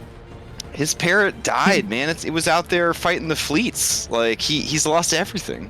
You could eat it, Kishara. Oh, he hasn't lost everything It's yet. very tempting. This is All right, like Clax, toss it here. I don't want to come into that fire crap you got going around here. All right. I guess the question here is, are you willing to parlay, or do we stay in combat? I'm willing to parlay. All right. You know what? Parlay. Parlay. Parlay. I guess it comes down to the captain. Captain, are you willing to parlay? Parlay. Well, I mean, they did fucking hit me with fireballs and bombs. But that was not Your own allies hit you with the fireballs. Yeah. That's what I'm talking about.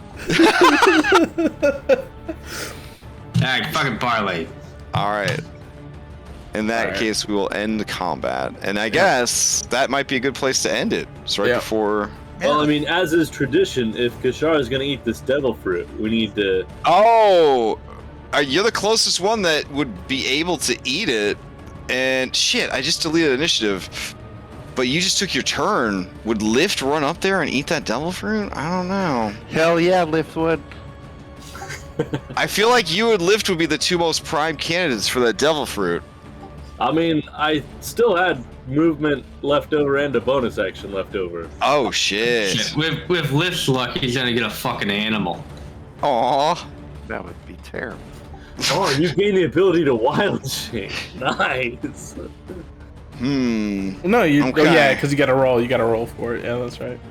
Should we just do a roll off for it? I don't know. I mean, Bones is down to eat a second. No, don't eat a second. That's No, fucking if greedy. I said that you can't have more than one devil fruit, that's crazy talk. I might have said people had more than one devil fruit, but I was just trying to scare you. In One Piece, you're not allowed to have more with devil fruit. That's right. Even Unless though you're I've never Blackbeard. seen the show, I did a lot of research. No, no, Blackbeard. Whatever. And by Blackbeard. research, I read a lot of comics about Nami or whatever her name is. So I feel like with all that extra movement though, That's Kashara could different. definitely That's not me. all right. Here's the thing. I'm Mhm. gonna have you guys hash it out During on break. Discord. Yeah. Perfect. And then I need to know 2 days before next Thursday. So I gotta know, let's say Tuesday night. I have to know by Tuesday night who gets the devil fruit, and they gotta roll for it so that I could generate some insanely bullshit powers for the last session that you get to use. Because with these guys surrendering, they will be handing over their pieces of 8, which will allow you access to the inner sanctum. So I told you it was a piece of 8, not a piece of 7. I told you. Yeah, it was 7 pieces of 8. That's what it's called.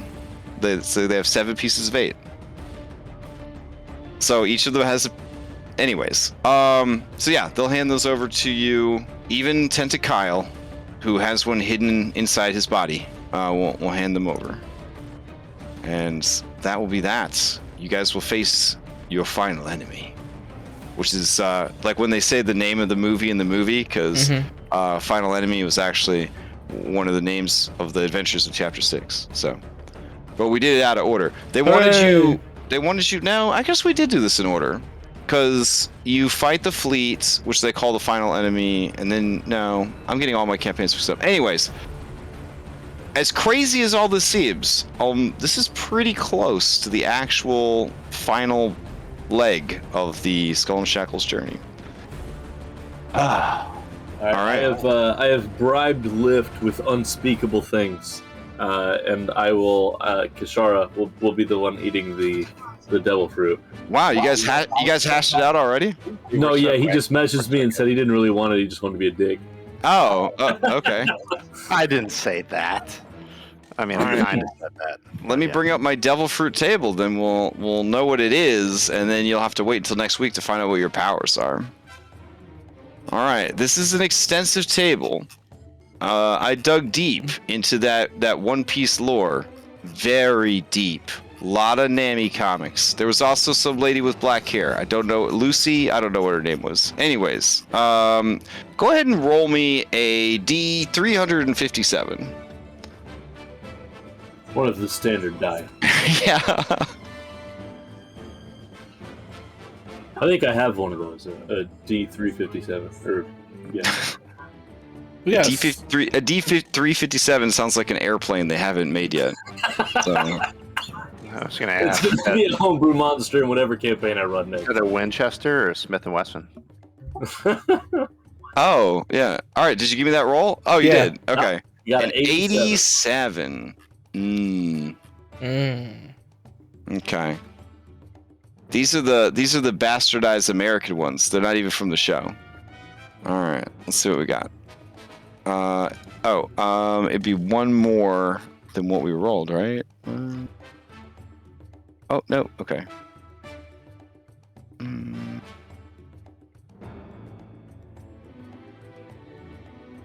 Oh. Oh, jeez. Okay. Bad. Oh shit. Okay. It's what you make of it, okay? Alright. Look at Captain Bubbles. It's what you make of it. Okay. Oh shit.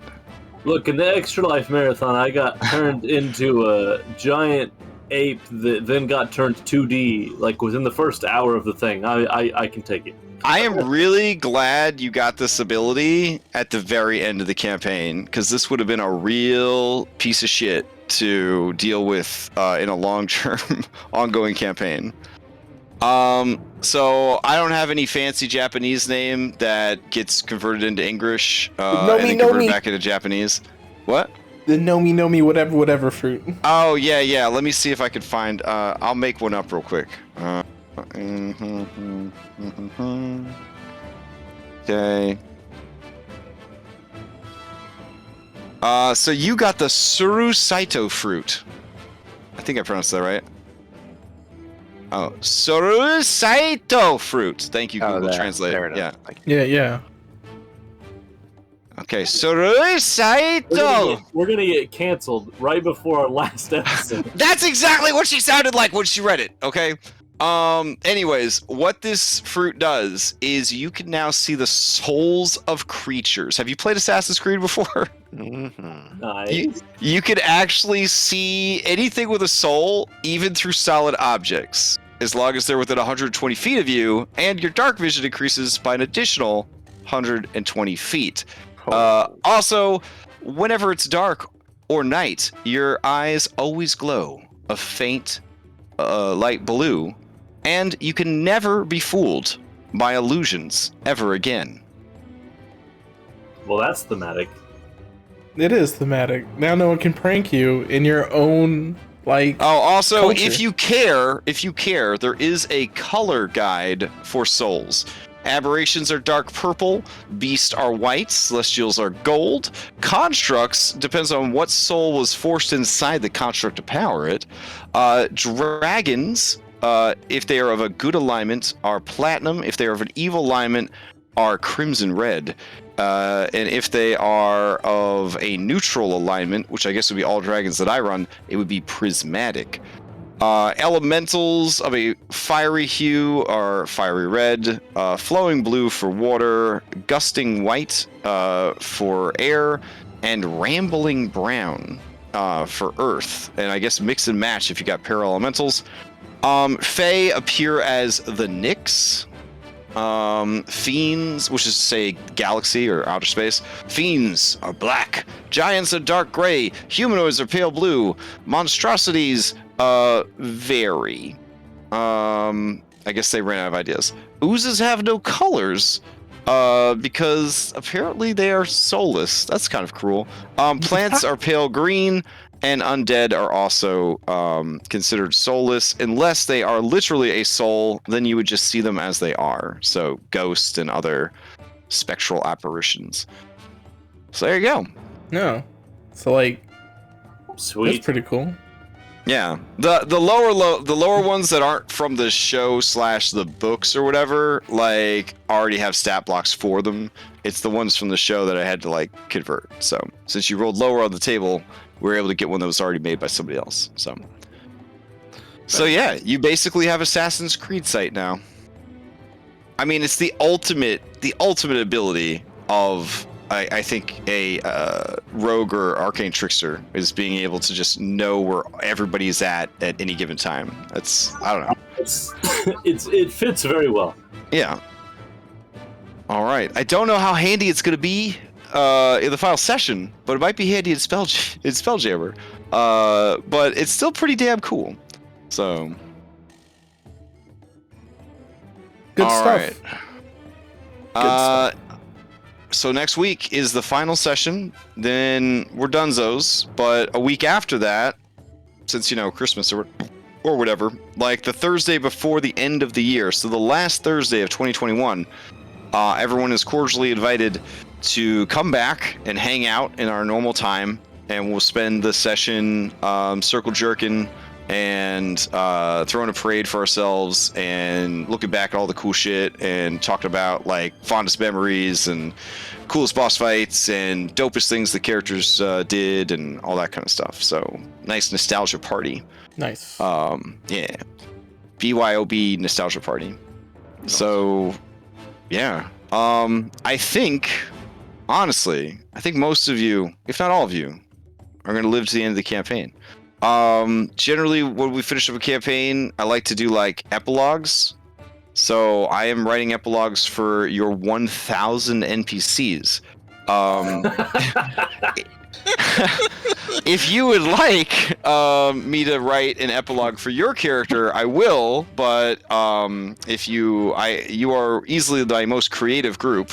So I figure you guys could probably come up with some cool shit on your own. But if you need help with an epilogue, or you would like me to write an epilogue for your character, let me know and I will do so. When are you releasing the book on all the epilogues? Oh yeah, right. Yeah, I had to get that Sanderson. Publish it on Amazon. I had to ask that Sanderson guy to do it, and even he was like, "That's a lot of writing, guy. I don't know if I can do that." So. Such short notice. I don't know if I could write that. Yeah, I was like writing them today on stream, and like I looked up, and I was like, "There's still so many more to go." And just like it was so many. And you're gonna write them, and then somebody in here is gonna be like, "But what about?" Oh, I have no doubt. I have no doubt. I even said, like, this is just the ones that I What know. about Lift's baby? That's totally actually Yeah. What about that parent's baby that's actually Lift's baby? Like, what's that? Yeah. What about the innkeeper? What about the innkeeper at the hot springs in Chozu? What happened to her? Like, yeah. Ooh, good question. Yeah. What happened to the sage goat guy? Oh, that's a great question. Yeah, great. Okay, so we might need maybe 4 or 5 more sessions just to cover the epilogues for all of the NPCs. I don't know. All those sessions give us more and more chances to meet more and more characters. Now, I have to ask. You guys have done a pretty good job in this dungeon of not spending your big dick resources. You brought some pretty strong allies in there. I know you get some good strong moves. Will you be disappointed if you completely smoke the Hurricane King? No. Like, when you play a game and you over level and then you go to fight the final boss and it's over in like an instant and you're like, well, shit. Like, but that's usually because you spent all of your time over leveling so you could defeat the harder optional boss beforehand. The weapons, yeah, it's worth it. I mean, I'm just gonna become a giant cactus and kill it in one shot. Yeah. Like the cactus that deals 1d 1,000 damage? Yeah. Per attack. Let me put it this way. Have you ever played Bravely Default? Yeah. I maxed out all my like levels and all my alt jobs before I even got like halfway through the game, just so I could be like, I'm doing 9,999 damage. I'm doing 9,000, like over and over again. Over guys who won't live to a normal attack. I didn't care. I had fun doing that. I agree. Yeah. The whole point of us gathering up all these resources was specifically so we could steamroll over him. I won't feel bad. I won't feel Fair bad. enough. I won't feel bad if I get steamrolled. How can you get steamrolled? You made a divisible character.